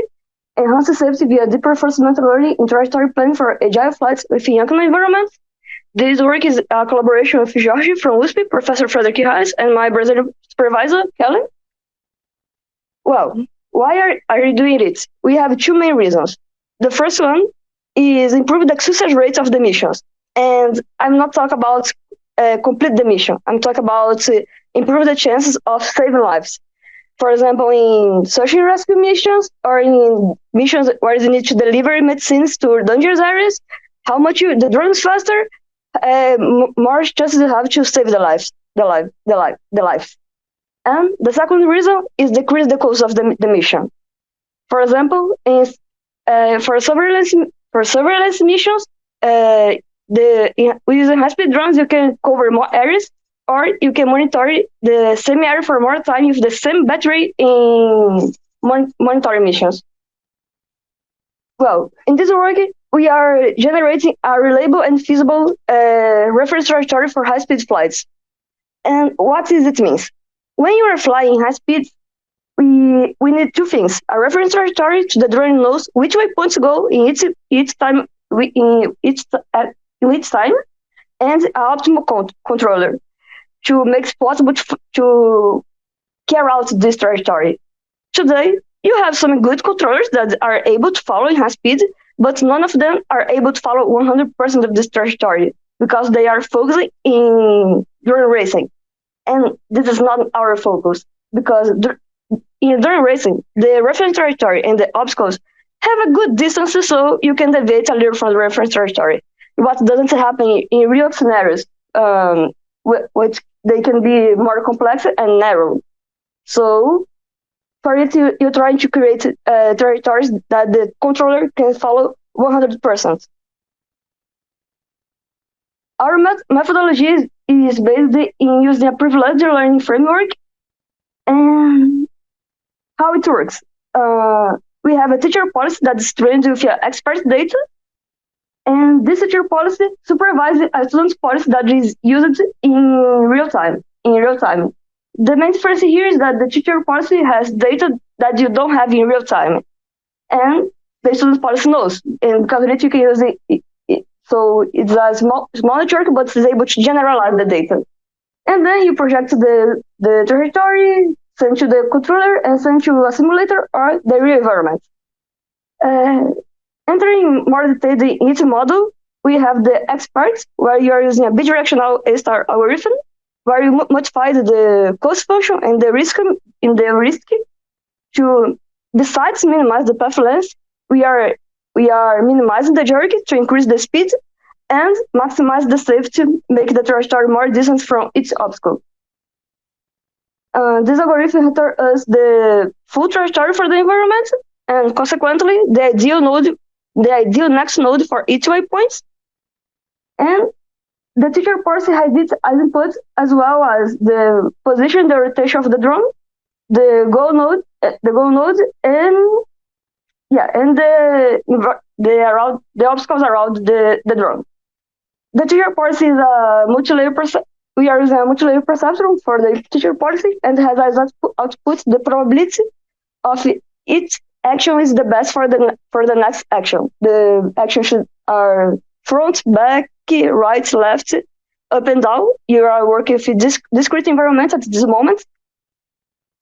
To get the obstacles around, we are using a LiDAR, a Velodyne VLP16, where you send the data to Autonomy to get the data in X, Y, and Z at the world. And the obstacles around are also used in our teacher policy, where you just have the data from the drone, the position, orientation, goal nodes, and the environment around that the drone can see in real time. But here we are using a DKNPER network that is focused on generalized data, prioritizing more novel and challenging situations. In this case, are the same thing. And this data is provided the teacher policy that has the perfect information for our experts. Then our trajectory is passed for the projection. In the projection, you set the speed and the timing for each waypoint. And for example, you are working with this trajectory by the student policy. Here, you are turning it in continuous trajectory by the splines and set the speed and time. Use a simple algorithm, the speed that considers just the max speed and the degree of the turns. You pass it to our controller, that is the Agility framework, and then send to a unit environment that is the same place where you are getting the information from the obstacles around. In this work, we use the Agility for a controller. This framework is using the BAM theory that makes the Euro aerodynamics more realistic. We also use the MPC and the Betaflight as flight controller. We are using the unit for visualization because the photorealistic data, ROS for communication, Octomap for mapping, and we are training our network with 30 environments, 10 forests, 10 caves, and 10 urban environments that are also described in this presentation as disaster area. And the same thing, you are randomizing the start and goal nodes in the training. And for the tests, you are using another random 30 environments with the same division. For our results, we are comparing our policy, the student's policy, with the teacher policy, the A-star algorithm, and the DKNPER algorithm. Well, in the most of the cases, the teacher policy and the student policy has the same results because both of them are trained with our experts. But the teacher policy has one model for each environment. So when you're in the training, the data should be perfect. But in the test, not necessarily, because he's working with a totally new environment. That's one that our student policy can handle with it. You can see this difference mainly in the urban environment, the third one here, where the orange trajectory is totally just more distant than to the other trajectories. Here you have the summarized data about our results, the average and the standard deviation from the path length and flight time. What you can see in this table is that the DKN has the worst results, the star has the best path length, but not the best flight time. And that's because, not necessarily because you have the shorter path length, you're going to have the shorter flight time. The turns that you are doing how much you open or close this data, and here where you enter our teacher policy and our approach to the student policy. Both of them also have the better flight time because they're focusing in minimize the jerk, and you also can check that our approach the most of the cases doesn't get the best path length, but always get the best flight time, because we can generalize you are generalize the data, so you are not get the best path length, but you are also generalizing focus and minimize the jerk, so you can fly with higher speeds in the trajectory. Here, you have the plot of our reference trajectory and the track trajectory after the flight, and you can see that, well, in the z-axis, it's a normal problem of the drones that they can follow a straight z very well, but the main problem for the high speed is that in the turns, it's not smooth enough, so it deviates a little. Here, you are, of course, we are using a simple environment, but you can see, even if the simple environment, you can check the root mean square error from our policy and our other baselines.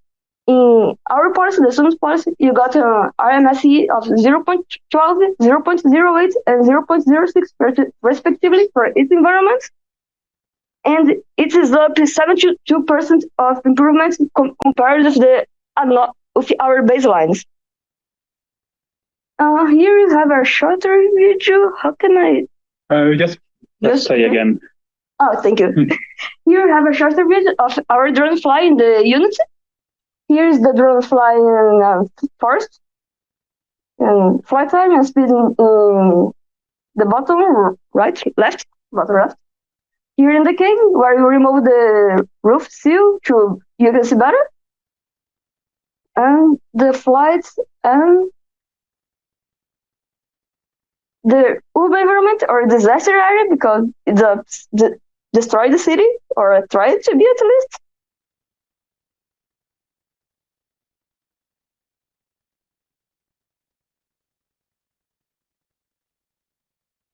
Well, this work presented a learning-based algorithm to generate reference trajectories and to reduce the jerk, reduce the path length, and increase the safety of the trajectory. The reference trajectory is focusing in high-speed flights using open environments. For this case, just using the environments around, and you got improvement for the tracked trajectory up to 70%. Reduction of 70% in the MSE of the compared with our baselines. Thank you for your attention. Thank you.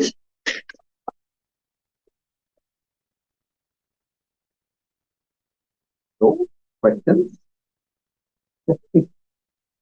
Hi, thank you for your presentation. So I have some questions regarding the model. So I saw you put the A star, but it looks like it's in 2D, right? 3D. 3D? Yeah. Okay. So because it's in the picture, and I guess in the slide was like 2D, so I was wondering why. It's difficult to show 3D, so you put 2D just to represent, but the algorithm is in 3D. Okay. And what's the difference between the environments? Because the forest and the cave looks like the same. Yes. It's the way that they are built. All of them are syntactic algorithms. So the way they are built are different. If I remember well, the forest is built with a Poisson distribution, and the cave is some strange equation that they used to build the cave, because the syntactic algorithms are from Switzerland. So they have a different modulation for each environment. And did you have a chance to check with multiple drones in the same environment? Because most of the search and rescue missions are using multiple drones, so I was wondering about that too. Yes and no. I tried, but with different heights. So basically no, because they are not in the same height, so they are not colliding or something else. Yeah, Lydia, congratulations. Very interesting. Just considering the criteria of safety, how are you measuring that objectively? Is it just the of the drone itself, or is there some other criteria that is determining the safety aspects? In this moment, it's just the distance between the drone and the obstacles. Because, for example, when it's the case of the reference trajectory. If you use a reference trajectory too close to the wall, for example, if you're flying high-speed fleet and the control deviates a little, collision the right. So you try to make our reference trajectory more in the center of all of the obstacles, and we are considering it as safety because the control deviates a little, but probably can help in high speed. It will not collide.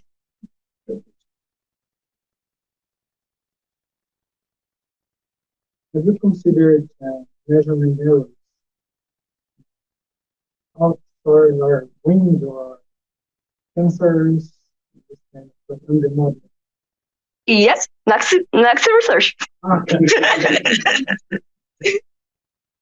One question.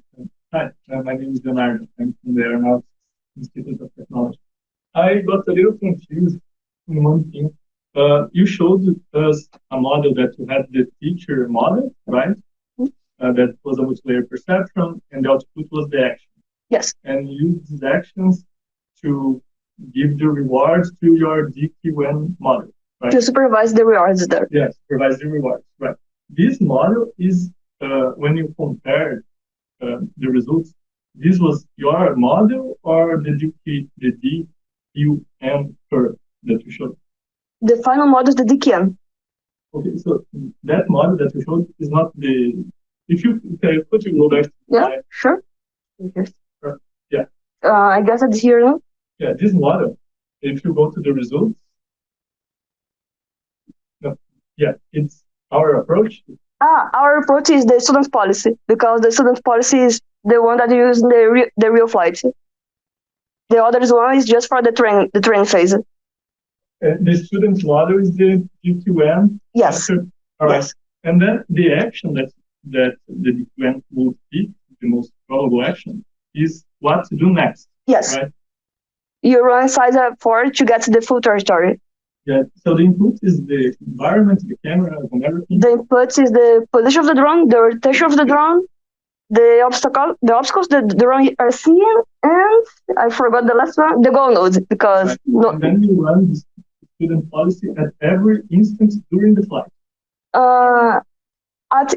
In the first waypoint, you run the student policy to get to the full trajectory, and then you just run again if you identify a collision obstacle, and then you run from the point you are to the goal nodes. But if you run just in the first moment, how do you know the environment? I don't know. That's the point. It's an unknown environment. I mean, I consider that there is no obstacles in the next points. So probably I need to run the algorithm. Probably run a lot of time along the trajectory. First time, and if you see an obstacle, you run again. All right. Yes. Thank you very much. Then, of course, the follow-up question would be, how fast does it have to be? Because it means you're flying at high speed, and then you detect an obstacle, and then you need to replan. Yeah. So have you kind of computed how much time you have to do the replanning in order to be able to react fast enough to not collide? Yes. To replan, it's like 0.1, 0.2 seconds.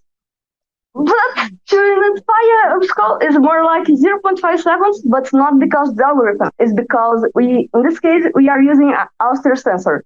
And it has a lot of points, and there was not able to send me in a high speed. Yeah, it's not able to send me in high speed. But as well, I have good news because the next version for us is coming with FastDS. That's they said that they solved this problem. So I hope they solved it without they do nothing. So the main issue is in some sense the communication between the sensors and the kind of algorithms. And if you can transport the sensor data quicker, then you can reduce the response time or reaction time. Yeah, that should be the reason why most of the people use the cameras because they are faster. But for a LiDAR, it should be kind of complicated. Yeah. But it's a 3D, it's a 360-degree LiDAR. Yes. So it gets a lot of information that is also redundant. Mainly for Auster that we have your vertical open, not fix me if I'm wrong, but you guys said it's at 30 degree of open for the Auster zero. I'm not sure now, but something like that. It's bigger than, yeah. So would that make sense to have a just forward-looking LiDAR? Because, I mean, you only need in some sense sensor data where in the direction you're flying. But in the same way, when I receive the problem is to receive the data, not to treat the data.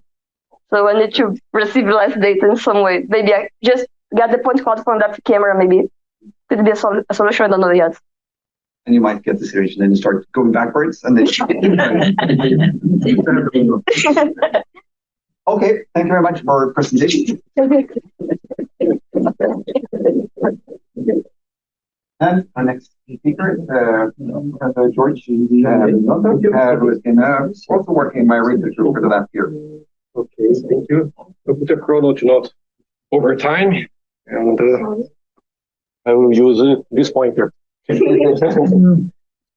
thank you very much. So here, through this presentation, I'm going to talk not the main project we are working in our postdoctoral project with Professor Fredrik Heinz, but another project we get involved, me and Lydia and Professor Fredrik Heinz. It's called Semi-Autonomous Longitudinal Aircraft Control, Machine Learning Based, trained with flight simulator data. So our motivation dash objectives here are to develop new technologies to increase aviation safety. Oh, sorry, this is not the final version. So I just put some slides to get the presentation charter. But here we are putting some motivation to increase our technology. We can see that new generations are turning the aviation more safe. But if you can see our last around 15 years, the newest generation of aircraft, they didn't have any kind of progress in safety. So the idea maybe is to have a new aircraft generation, and it's more for to motivate and would maybe it's time for a new generation. So as objective, we are trying to develop a control system with this characteristics: a semi-autonomous system, machine learning based, with the data trained from collected in a flight simulator. And this data in flight simulator is generated from non-specialized agents. That's the idea for this project. So to collect this data, we use the called SynTask routine. It's a routine we developed years ago in our department in USP in Brazil. It's a routine that emulates artificial horizon with a task in the format of a red line.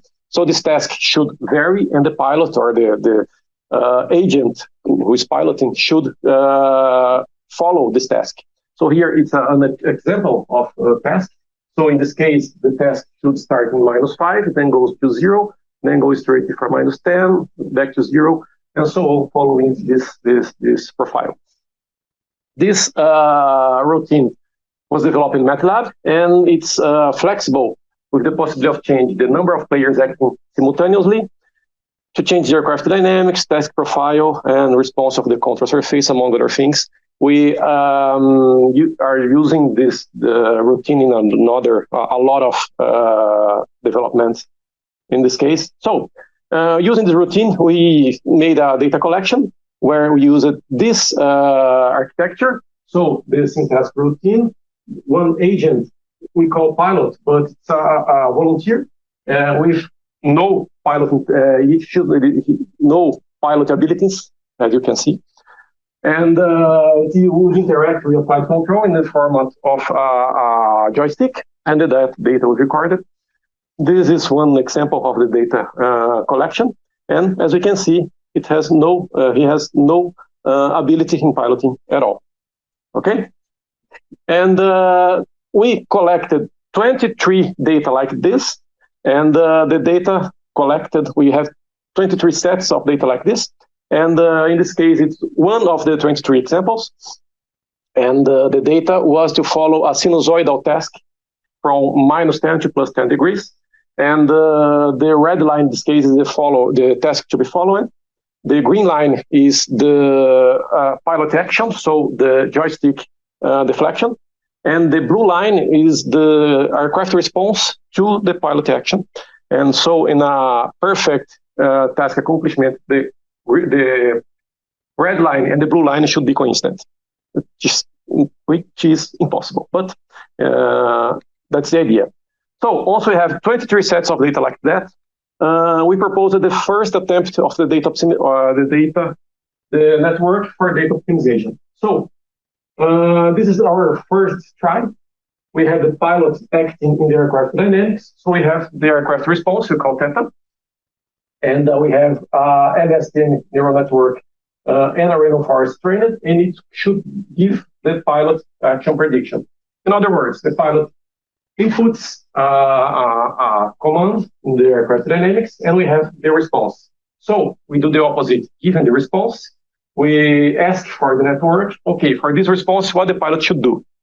So this is what our network does. And we compare the pilot action, the real pilot action, and the predicted pilot action.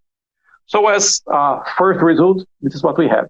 So the real data is the green one, and the prediction is the yellow one. Very noisy, not good, but kind of promising. But we didn't consider a good try. So we included in our second attempt the aircraft dynamics. So we put the pilot action prediction inputting in the aircraft dynamics. So we had the real aircraft response and the predicted aircraft response. So it's really less noisy. It's not a good signal yet, but we can work on it to become it better. And we consider it good, but for start, optimization. And to optimize it, we compared these two curves, applying the Pearson correlation. And we try to optimize varying all the parameters of the network. And I only want to pay attention to this graph, where we choose the number of volunteers acting simultaneously. And we consider the better number of volunteers is 3. So despite we have more than 20 volunteers data, we use 3, and we had good results for the Pearson correlation. And so we used volunteers 1, 2, and 3 for some motive. And after optimization, we had these characteristics of our network. So as I said, 3 volunteers. I will not go deep into the characteristics, but important thing is our correlation arrived on 96% of correlations. We consider a good performance. Okay, so as comparison, before optimization in pilot input, this is what we had. After optimization, this one. And for aircraft response, we had this one before optimization, with a correlation around 52%. After optimization, this is what we had with around 96% of correlation. Another concern we had was about the robustness of the network. So we always used volunteers 1, 2, and 3, and we are concerned if we had some kind of bias in this training. So we varied the trios of volunteers randomly, and we always had consistent results. Despite we have better results than this one, we continue using volunteers 1, 2, and 3. Okay, also we had optimized network, robust network, and we have data. So we started to apply to do the real applications of our network. So that we use the data for training the network, and once it's trained, we put some tasks more representative to aircraft action. So we put tasks in the format of step, ramp, and the composition of steps and ramps. And in the end, we compare the task, the pilot action, and the aircraft response of the pilot action. So in our first set of results, we used step-type tasks. And overall, we can see a good aircraft following of the task. And we can check a really small delay in the pilot action, a big overshoot, but quickly corrected, which was not reflected on the aircraft dynamics. For biggest values of the task outside the range of training, the error was bigger, which was kind of expected. In ramp type task, we can check the same characteristics, but additionally, we can check a small instability of the pilot action during the ramps. And it was not also reflected in the aircraft dynamics, because it was kind of filtered in aircraft dynamics. And a composition of steps and ramps, we can check the same characteristics. So a really small delay in the pilot action, a big overshoot quickly corrected, some small instability of pilot action during ramps, and for bigger values, bigger error, and a natural aircraft delay because it's part of the aircraft dynamics.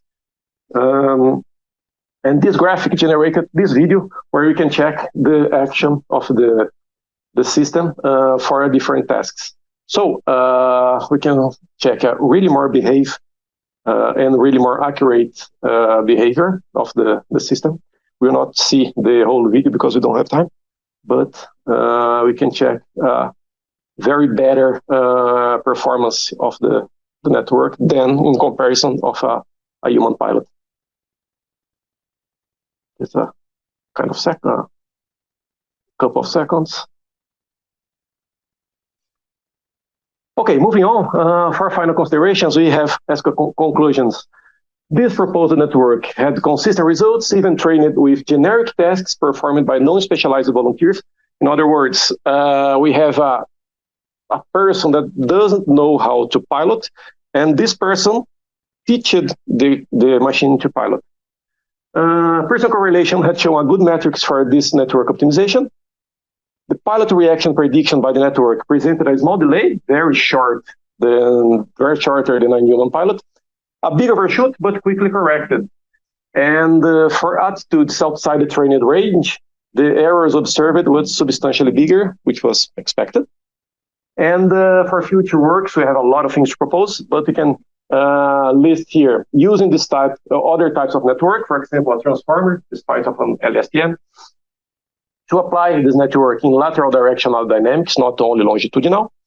Collect data in other types of maneuver, not only that sinusoidal task. Develop networks that could be applied in more critical situations, just like failures, so the network could recognize and correct a failure, or so on. And use this technology together to traditional control laws, among a lot of possible other things. So that's it. Thank you very much. Thank you. I did not overtime. We are overtime, but that's almost part of it. So, are there questions? I'm sorry to interrupt. If there are questions, they need to be very loud, otherwise the virtual audience wouldn't hear. Try to repeat. Okay. Okay. So, well, it's like pitching. It's. I saw that you propose using transformers instead of LSTM. But do you have any evidence that LSTM is not working? Maybe they overshoot or something like this that motivates you to propose transformers as a possible solution? No, actually, I am very satisfied with the results. And the idea is to vary parameters and maybe find new things or new research. And no, I'm really satisfied with LSTM. But the idea is to check the result. But anyway, the overshoot is not something that's relevant from the operational point of view? No, because the overshoot was in the pilot reaction, not in the aircraft reaction. So the aircraft dynamic itself kind of filtered the pilot action. So we had a small overshoot in the aircraft response, and it was very better than the supposed human pilot. Okay. Thank you. Okay. And while we're on this graph, just more curiosity, why is there a disconnect there at around 100 seconds where the task and the pilot prediction is constantly apart and doesn't adjust? Is there a rationale behind that? Yes, because it's outside the training range. I trained it from -10 to +10. It's, I think, 13. So makes sense for me. I don't know. But yes, it was kind of expected, and I really provoked this. Yeah. I was curious about the dynamics, the model. So I guess you just have one axis of freedom, right? It's just yes, only longitudinal. Did yes. you have a chance to check with more degrees of freedom? Not yet, but okay. It's something that I want to do. And another question is, did you have a chance to check the Pearson, the experiment coloration? Because I guess for Pearson is more for linear relationship. Mm-hmm. I guess the aircraft should be not a linear relationship, so probably, I don't know, maybe check a different. Yes, I tried with other kind of correlation, not one of them not linear. Sperm. Yes, sperm, yeah. And the results were not good. I didn't go deep on it because after that I tried Pearson and it worked, so I was satisfied. But I used a linear model, so maybe if I use a linear aircraft model. So if I use a non-linear aircraft model, maybe it should be the better option. But it's something to explore. As you said in the last slide, to consider transformers, for example. Mm-hmm. It's more a question of what's your opinion about. And why are you thinking about transformers because of the architecture or about the modules inside the architecture, like attention? Because if you need attention, not necessarily you need to go to transformer. Mm-hmm. And that depends on the length of the inputter you use. So I don't know, how are you thinking to go? Okay. To be honest, I put to explore other kind of networks, and I just cited the example transformer because everybody I showed the research. Why didn't you use transformer? So I will use transformer.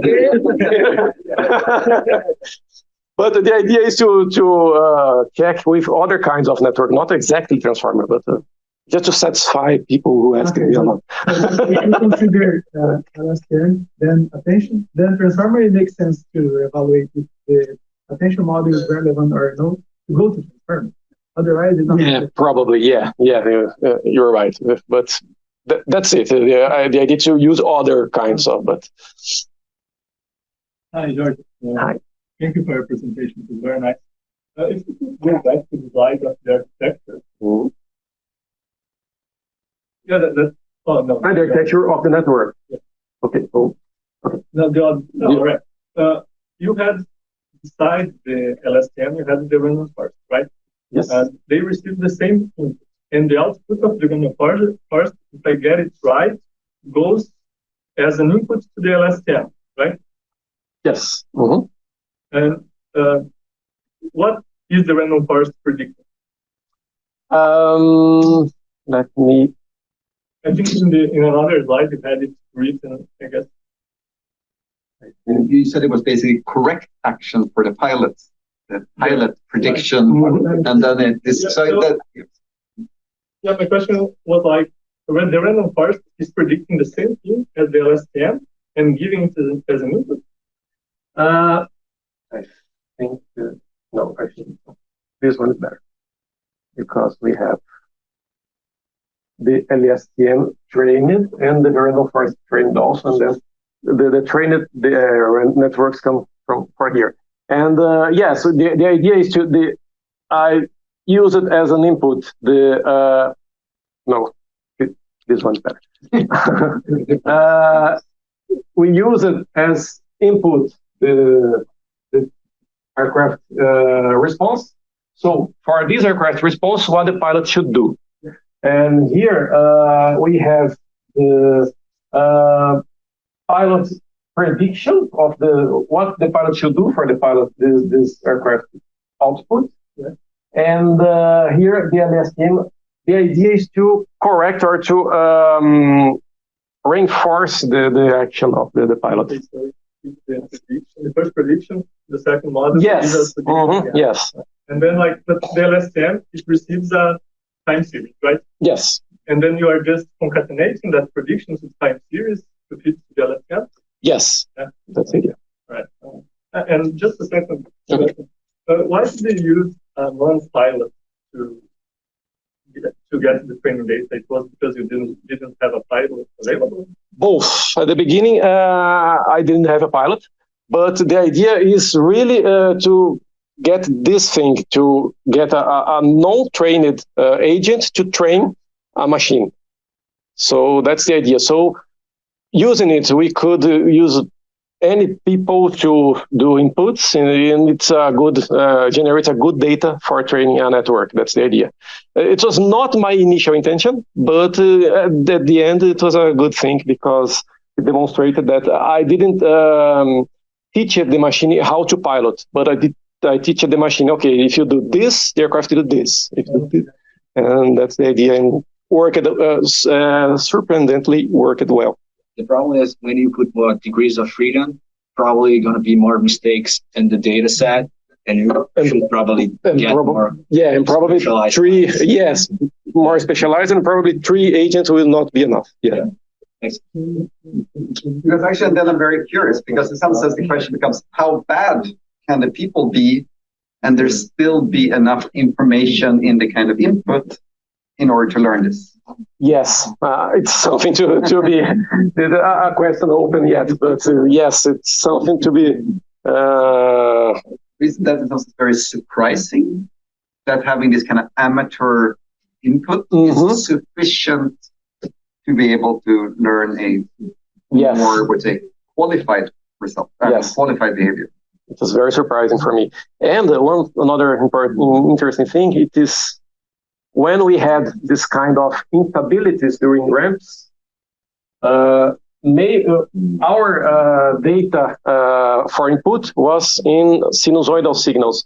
If we put some straight signals, maybe this thing should not happen. I don't know, but there are a lot of things to. Yeah, but just out of curiosity, to your line, it reminds me a lot of the wisdom of crowds, where an expert is outperformed by a vast number of people who aren't an expert in the subject, but their random guesses combined outperforms. Perhaps the pilot might be an exception when it gets to the extremes, but it's parallel to that, so quite interesting. And believe me,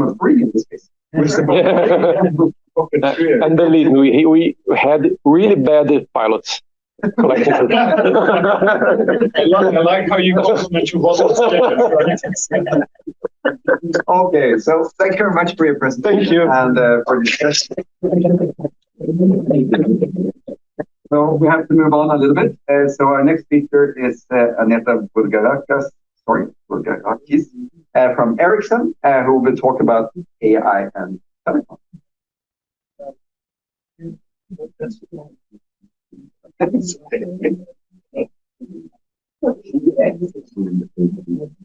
Thank you. Thank you for inviting me. So my name is Aneta Bulgarakis. I come from Ericsson Research, and I'm heading a team.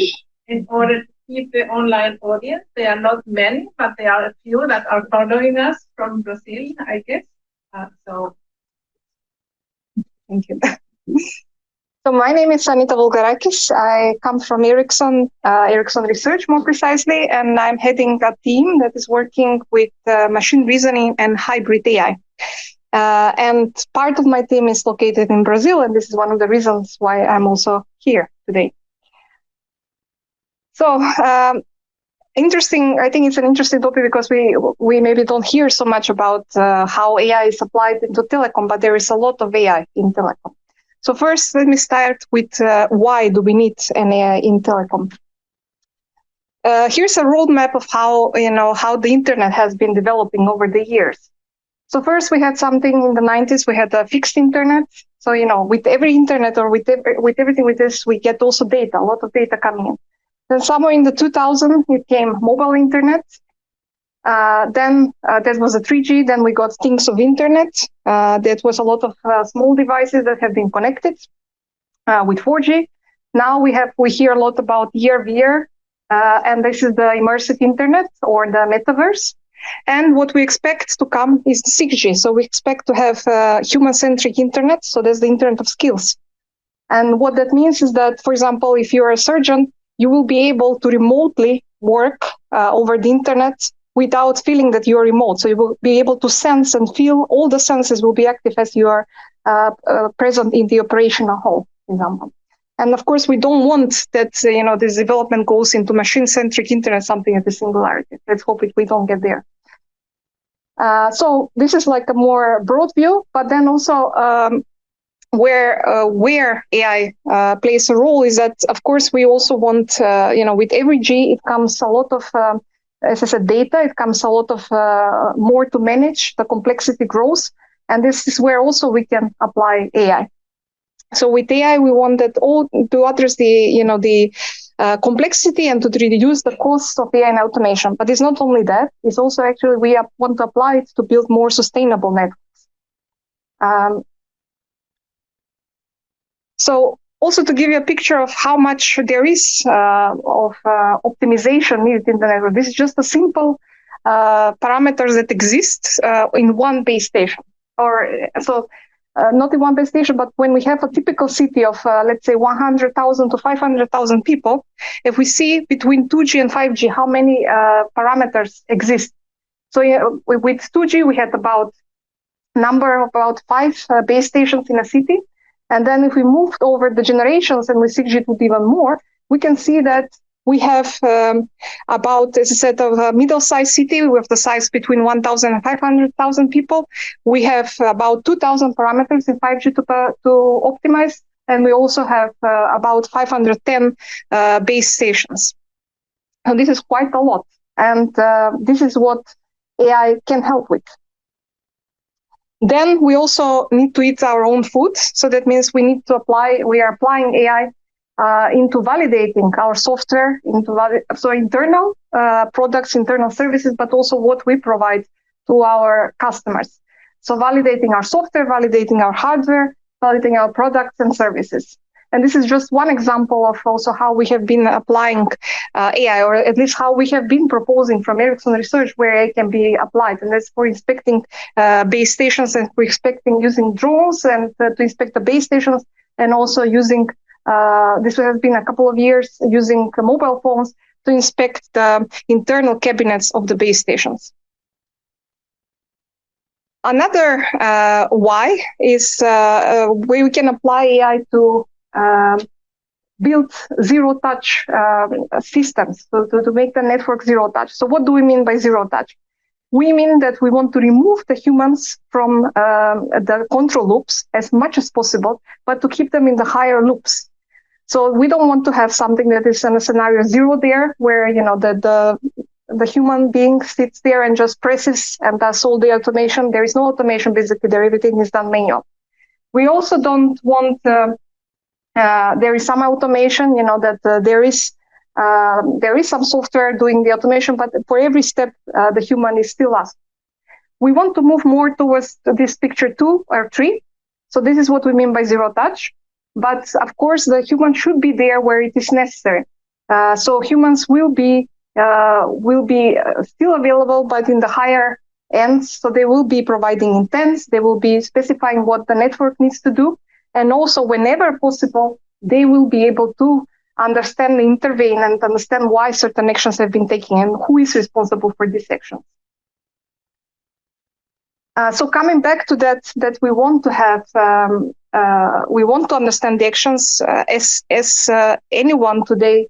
We know that there is a lot of AI, but then with AI, there are risks coming in.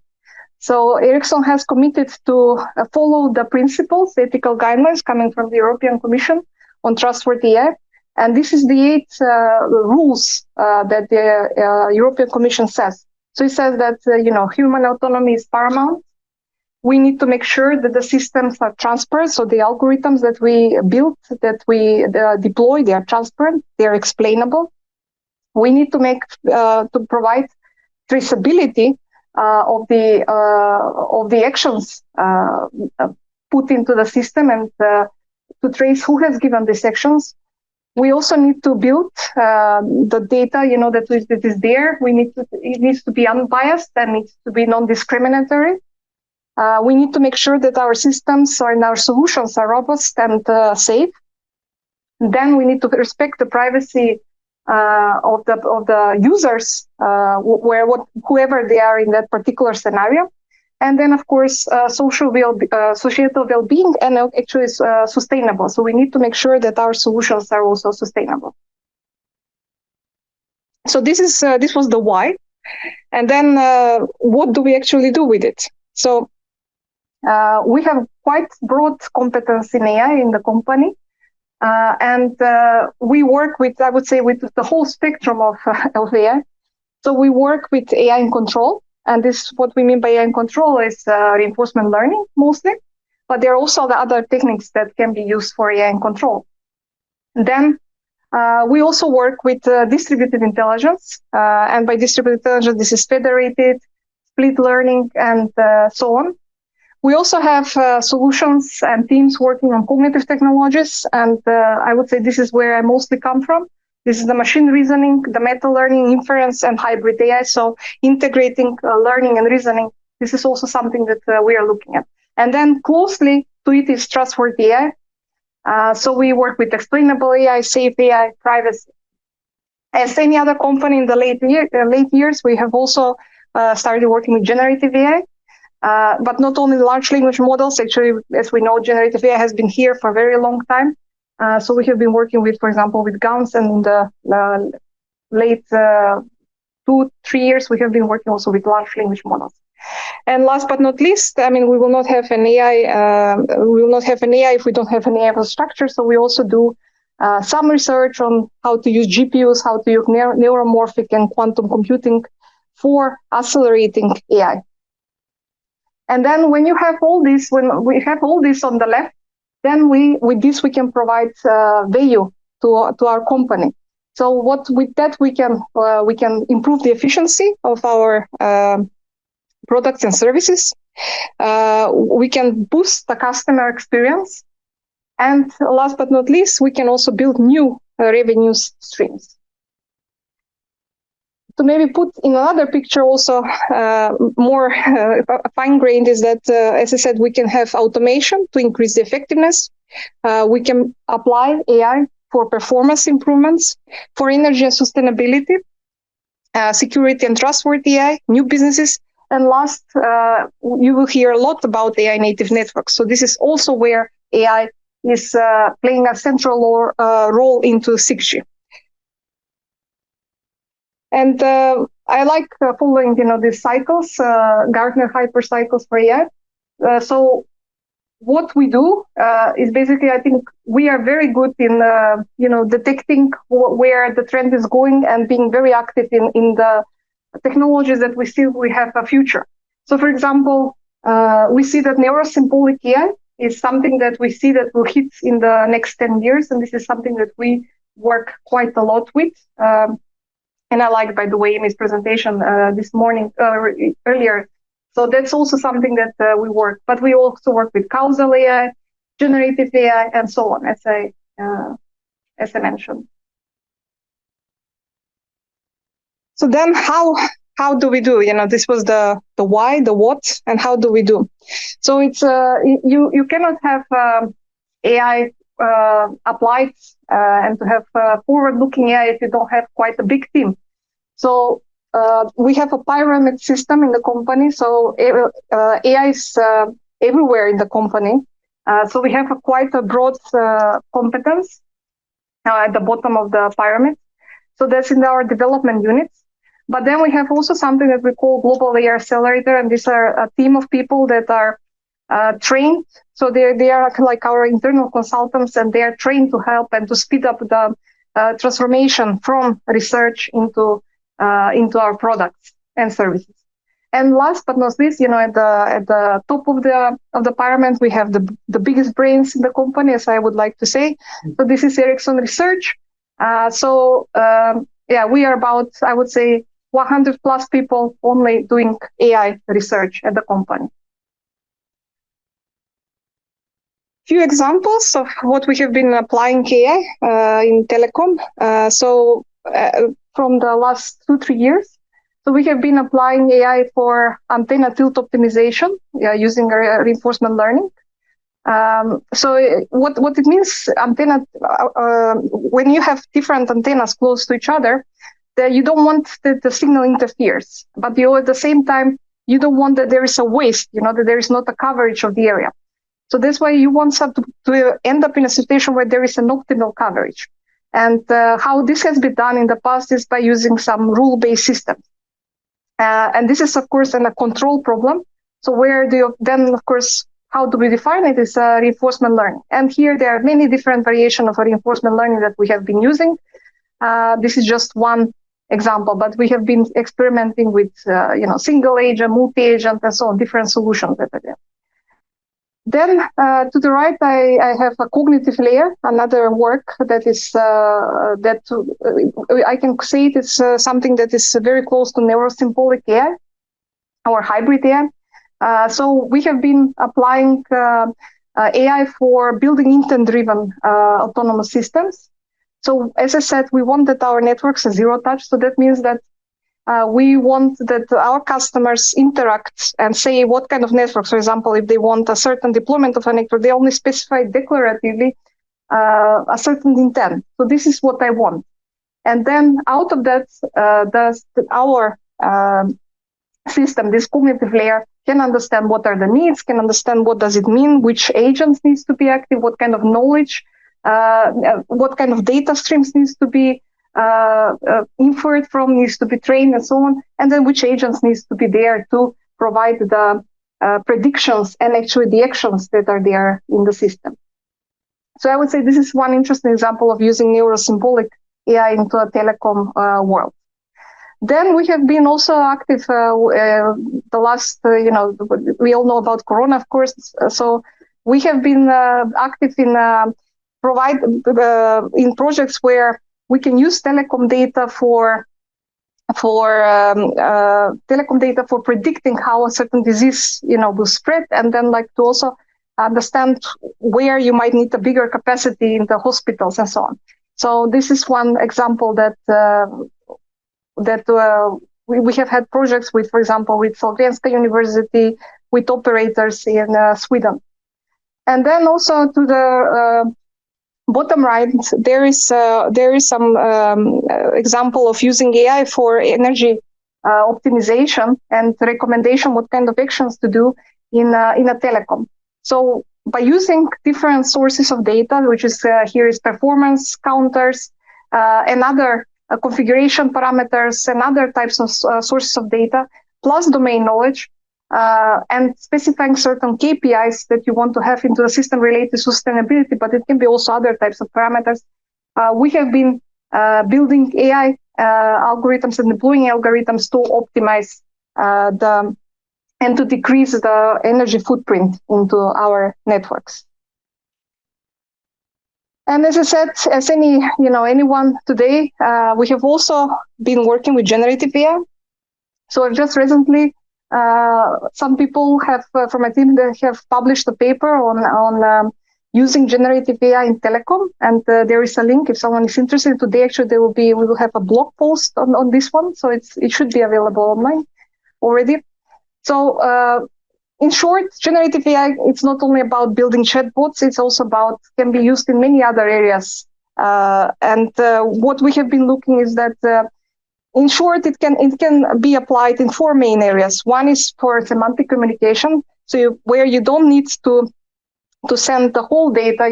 We want to package somehow the data, but by using generative AI, you can understand and you can compress the data and only send the important information. That's one example. Then another example is using generative AI for digital twins. So we don't want to train our because of safety and for any type of reasons. Of course, we want to have enough data, but sometimes you don't have data and you don't have a possibility to collect and to simulate everything. So digital twins is some technology that can help with building digital twins and also experiment. Then human readable format. This is also something that where generative AI helps. So, for example, with the interaction with customers, building reports, and even with coding and development as well, generative AI can help. And last but not least is also generative AI can help with machine-readable format. So this is more understanding out of data that is in a machine format. Can we, for example, if we have data about movement of people, can we build, for example, maps, or can we build something new out of that data that we have? So yes, if you're interested, there is much more to read in this paper. And this is also some other papers where we have been applying AI. Just 4, but of course there are many more that I can recommend. So we are quite active in publishing, and also not only in academic papers but also in blog posts and the other forums that exist there. So summary of some of the gaps that we see, or maybe this is more my personal view on where we see that AI can help. So, we need to embrace the capabilities of AI, but that we also need to simplify the architecture and the deployment options with AI native mind. So telecom systems have been traditionally, upgraded. And then, with this upgrades, of course, some complication comes. And then AI is here to help us in simplifying this also architecture wherever it's possible. We also need to use digital twins. This is something that lacks. So hopefully with the new advancement of AI, and which is also something that we are working, we will build better digital twins of the network so that we can reduce the risks of online learning, and we can experiment much more with new scenarios and with unseen data. Then, in order to address the challenges, we need to address the challenges of data transmission. As we said, the 6G will be the scenario where we have Internet of Senses. So this means a lot of data, and not only a lot of data, that means timely data. So even more, there will be more latency, lower latency needed. But also we will need to experiment, is all the data needed? Which data is needed? Where should we place the applications? So this is also something that AI, we see some gaps where AI needs to jump in and address. And then generative AI, we will build more solutions where we will use generative AI to support customers with related tasks, but also to support us with building specific customer-specific solutions. But bear in mind that we also need here to be cautious, because we need still to follow the privacy and legal requirements that are limited to collecting customer usage data. And then last but not least is we need to develop standards and technologies towards interoperable, trustworthy AI. So I will finish my presentation with this picture just to see where we are. So we are somewhere into the orange box, and we are moving, to this blue, robust and explainable networks. And we want to be, with 6G, we want to be more towards the most right to build cognitive, self-learning, and trustworthy networks. And then what we mean by a native architecture is that we need to have, I have in brackets, trustworthy intelligence everywhere, because we are still not sure whether everything needs to be trustworthy. This is a discussion to be there. What exactly, what, for example, algorithm needs to be explainable, which one doesn't need to be explainable, and so on. We need to have distributed data infrastructure. We need to have zero touch. And optionally, we should have AI as a service. So it should be provided to the customer to build new AI on top of what we have in the network. Yes, with that, I can conclude. Thank you. Thank you.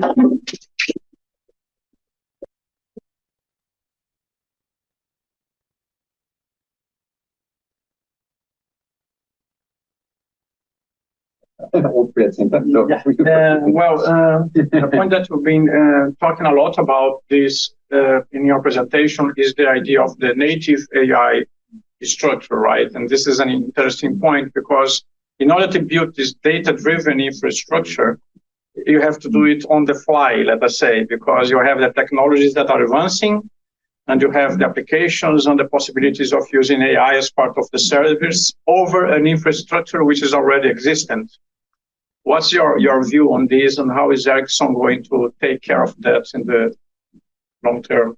So I don't know if I'm answering your question, but something that we discuss a lot is that we need to have observability in our networks. So that's we are building, for some things we have better observability, for some things we don't have better observability. But I would say we have, for the things that we have enough data or we can have this observability, we have solutions. And then it comes these problems with real-time data, because that's some limitations in the products and so on.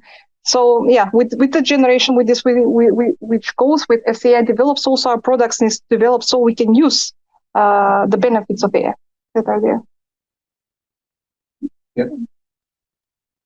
I was curious about the code. So the code. The reason is, from my understanding, often we see organizations that apply AI and then they get returns, they invest more, they attract talent, and that becomes a positive spiral. This is sort of saying the other way around. So there is probably something else behind that. So just wanted to. Sorry, which one? The one on top. AI moves fast, which means incumbents don't have a big advantage. Okay, yes. So that means that that this is why we have Ericsson Research, and this is why we need to. What we basically do is that we are the ones that are doing the forward-looking research, so much faster. And then we have also people in the company, and we train almost everyone needs to be. I usually say that this is like software development. Today, everyone needs to program. So it will be the same with AI. So we will have people that can use maybe some vanilla type of algorithms, but we still need to have people that follow what's happening and develop new things. And something also just to mention is that what maybe is not so much visible is that it's not only AI. Actually, you need to have a lot of domain knowledge to build good AI algorithms. Hello, that was a very nice presentation. So I was curious about something that you said when you were talking about the possible applications of generative AI. You said about using generative AI to create digital things, and that's something I haven't thought about before, and I don't quite get how that works. If you could go on a little more about the details of that. Actually, little say in the paper. So, but I mean, what we can do with digital twins is that, of course, we have a lot of data, right, and we can simulate, but with this, we can even simulate better. We can build even more complex scenarios. That's what we mean by using digital twins. Generative AI for building digital twins. But there is more. As I said, there is much more details there in the paper, and you can read. Just this.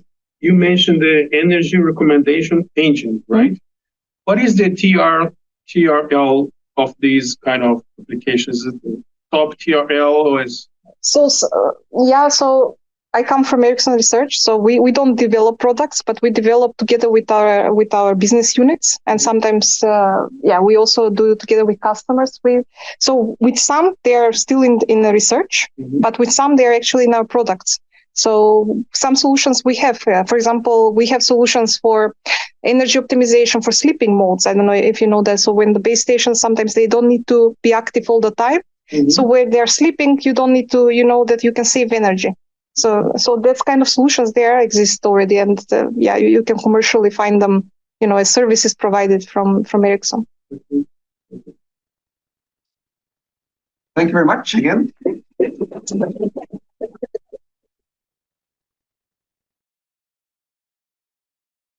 And so basically I will cancel the panel. But what I wanted to do instead is that, so I feel it's been, we had the two speakers from Brazil. It seems that it's quite been a Swedish kind of focus on a lot of things.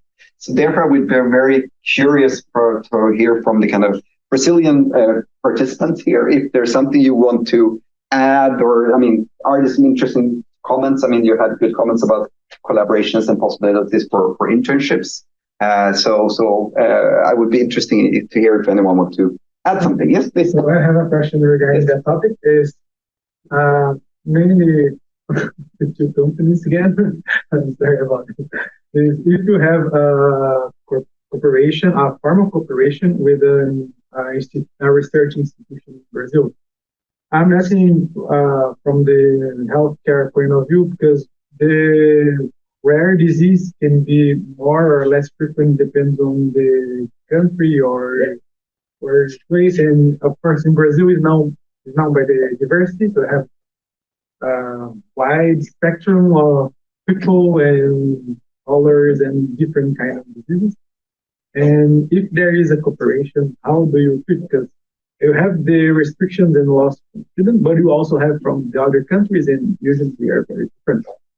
Yeah, I mean, there's a law aspect there, and but you know, just on the privacy, there is more than 110 across the globe, and they are not saying the same thing. So that is part of our job, to understand what is that and how do we solve for that so that we can pursue the business.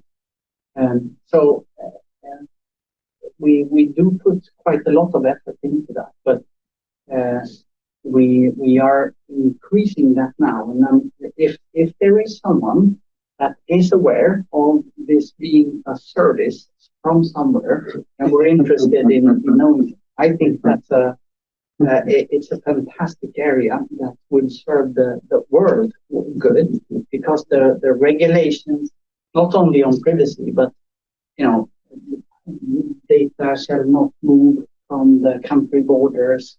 That's happening increasingly in many different places. Other types of restrictions and counter. So you need to be on top of those things to know how to navigate. And of course, there's technology that can be used to solve for it as well. That is a tricky challenge. But that's why we invest in making sure that we do it so that we can push the boundaries. The other part on the collaborations and being able to use the different parts.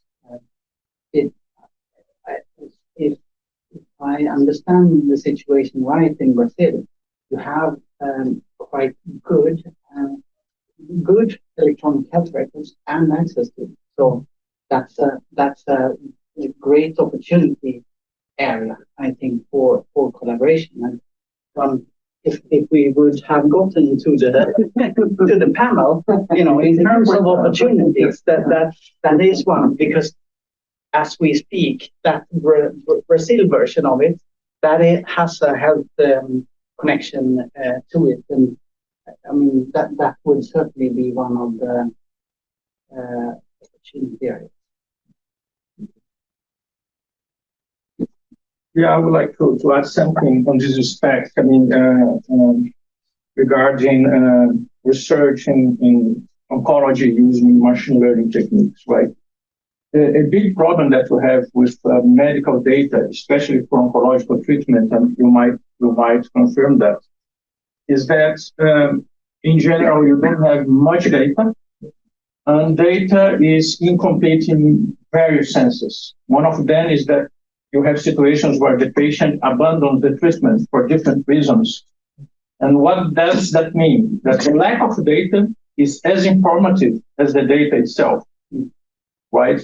And that creates a huge problem, apart from the one that you mentioned, that some kinds of cancers are more frequent and are completely different, genomically speaking, from the instances of that disease in other countries because of dietary habits as a clinical characteristic, and also because of the genomical characteristics. Yeah. So it's very complicated to do research in this sense. And I would like to sort of bring this topic and extend it to a more general aspect. which is related to the creation of the infrastructure for data management and the infrastructure for running algorithms, which is something that maybe big companies like AstraZeneca do have, but the academic institutions, for instance, in Brazil, don't have at all. And this is something that we have to tackle, and that we have to somehow, using the opportunity of the collaborations, reduce the harm regarding the research. And another aspect that I think should be interesting to discuss here, we are doing some kind of informal panel anyway, right? Is the challenge that I think is a very important one of motivating our students and young researchers to keep doing research, okay? Because today we have a huge competition in terms of salaries, and we cannot keep students with the lowest scholarships that we have in Brazil. And in this sense, we have to come up with a new model of collaboration, industry, academia, to motivate these students and to create a perspective for them regarding continuation of activities and doing mature research and consistent research. This is something that we, as Brazilians participating on this collaboration, might learn from the Swedish partners and how to create those opportunities and how to work on this. Because this is an important aspect that has to be tackled. If you want to do consistent research on pair with our Swedish partners, I think. We do have the capacity as Brazilians to do the research. We have very good AI institutions, very good students, and some of them presented the work here showing that. But we do have to tackle those issues, I guess, and to come up maybe with innovative calls and innovative ways of attracting our students to do high quality research, regardless of the field, it's health, aeronautics, or whatever. Thank you. Thank you.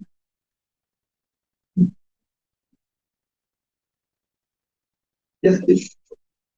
You mentioned at some point this data spaces, and so the EU is developing this common European data spaces, right? And there's also, for example, the Sky initiative. So what are your sort of view on this and how you engage with this initiatives? We do engage. We do engage both. We've been active before in IACT became an AI Act, so to help influence and say what we think is important. In the data space piece, and life science is one of the first areas. So we've been active in that as well, and in terms of giving input and reviewing graphs and things like that. So both with regards to regulation and the database, we welcome it. We think that it's good. Of course, then we want to, if we can help shape what we think is the right balance of it. And so we are active in that.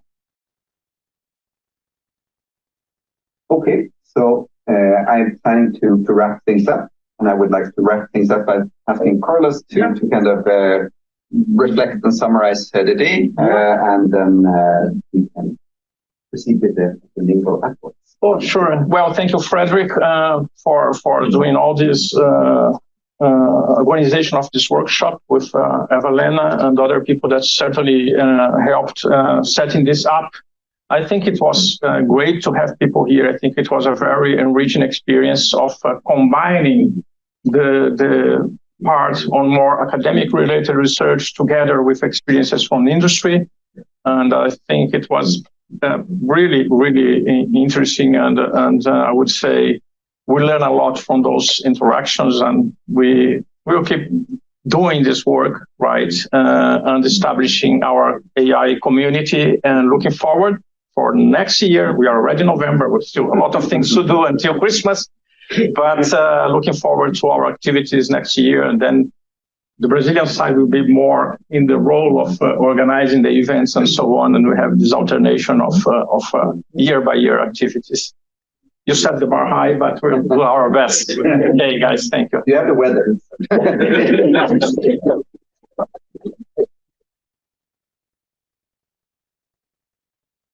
So I really should also thank Eva-Lena, because she is the one that has actually done most of the work. And I mean, without her, it wouldn't have been any event at all. So thank you very much for everything.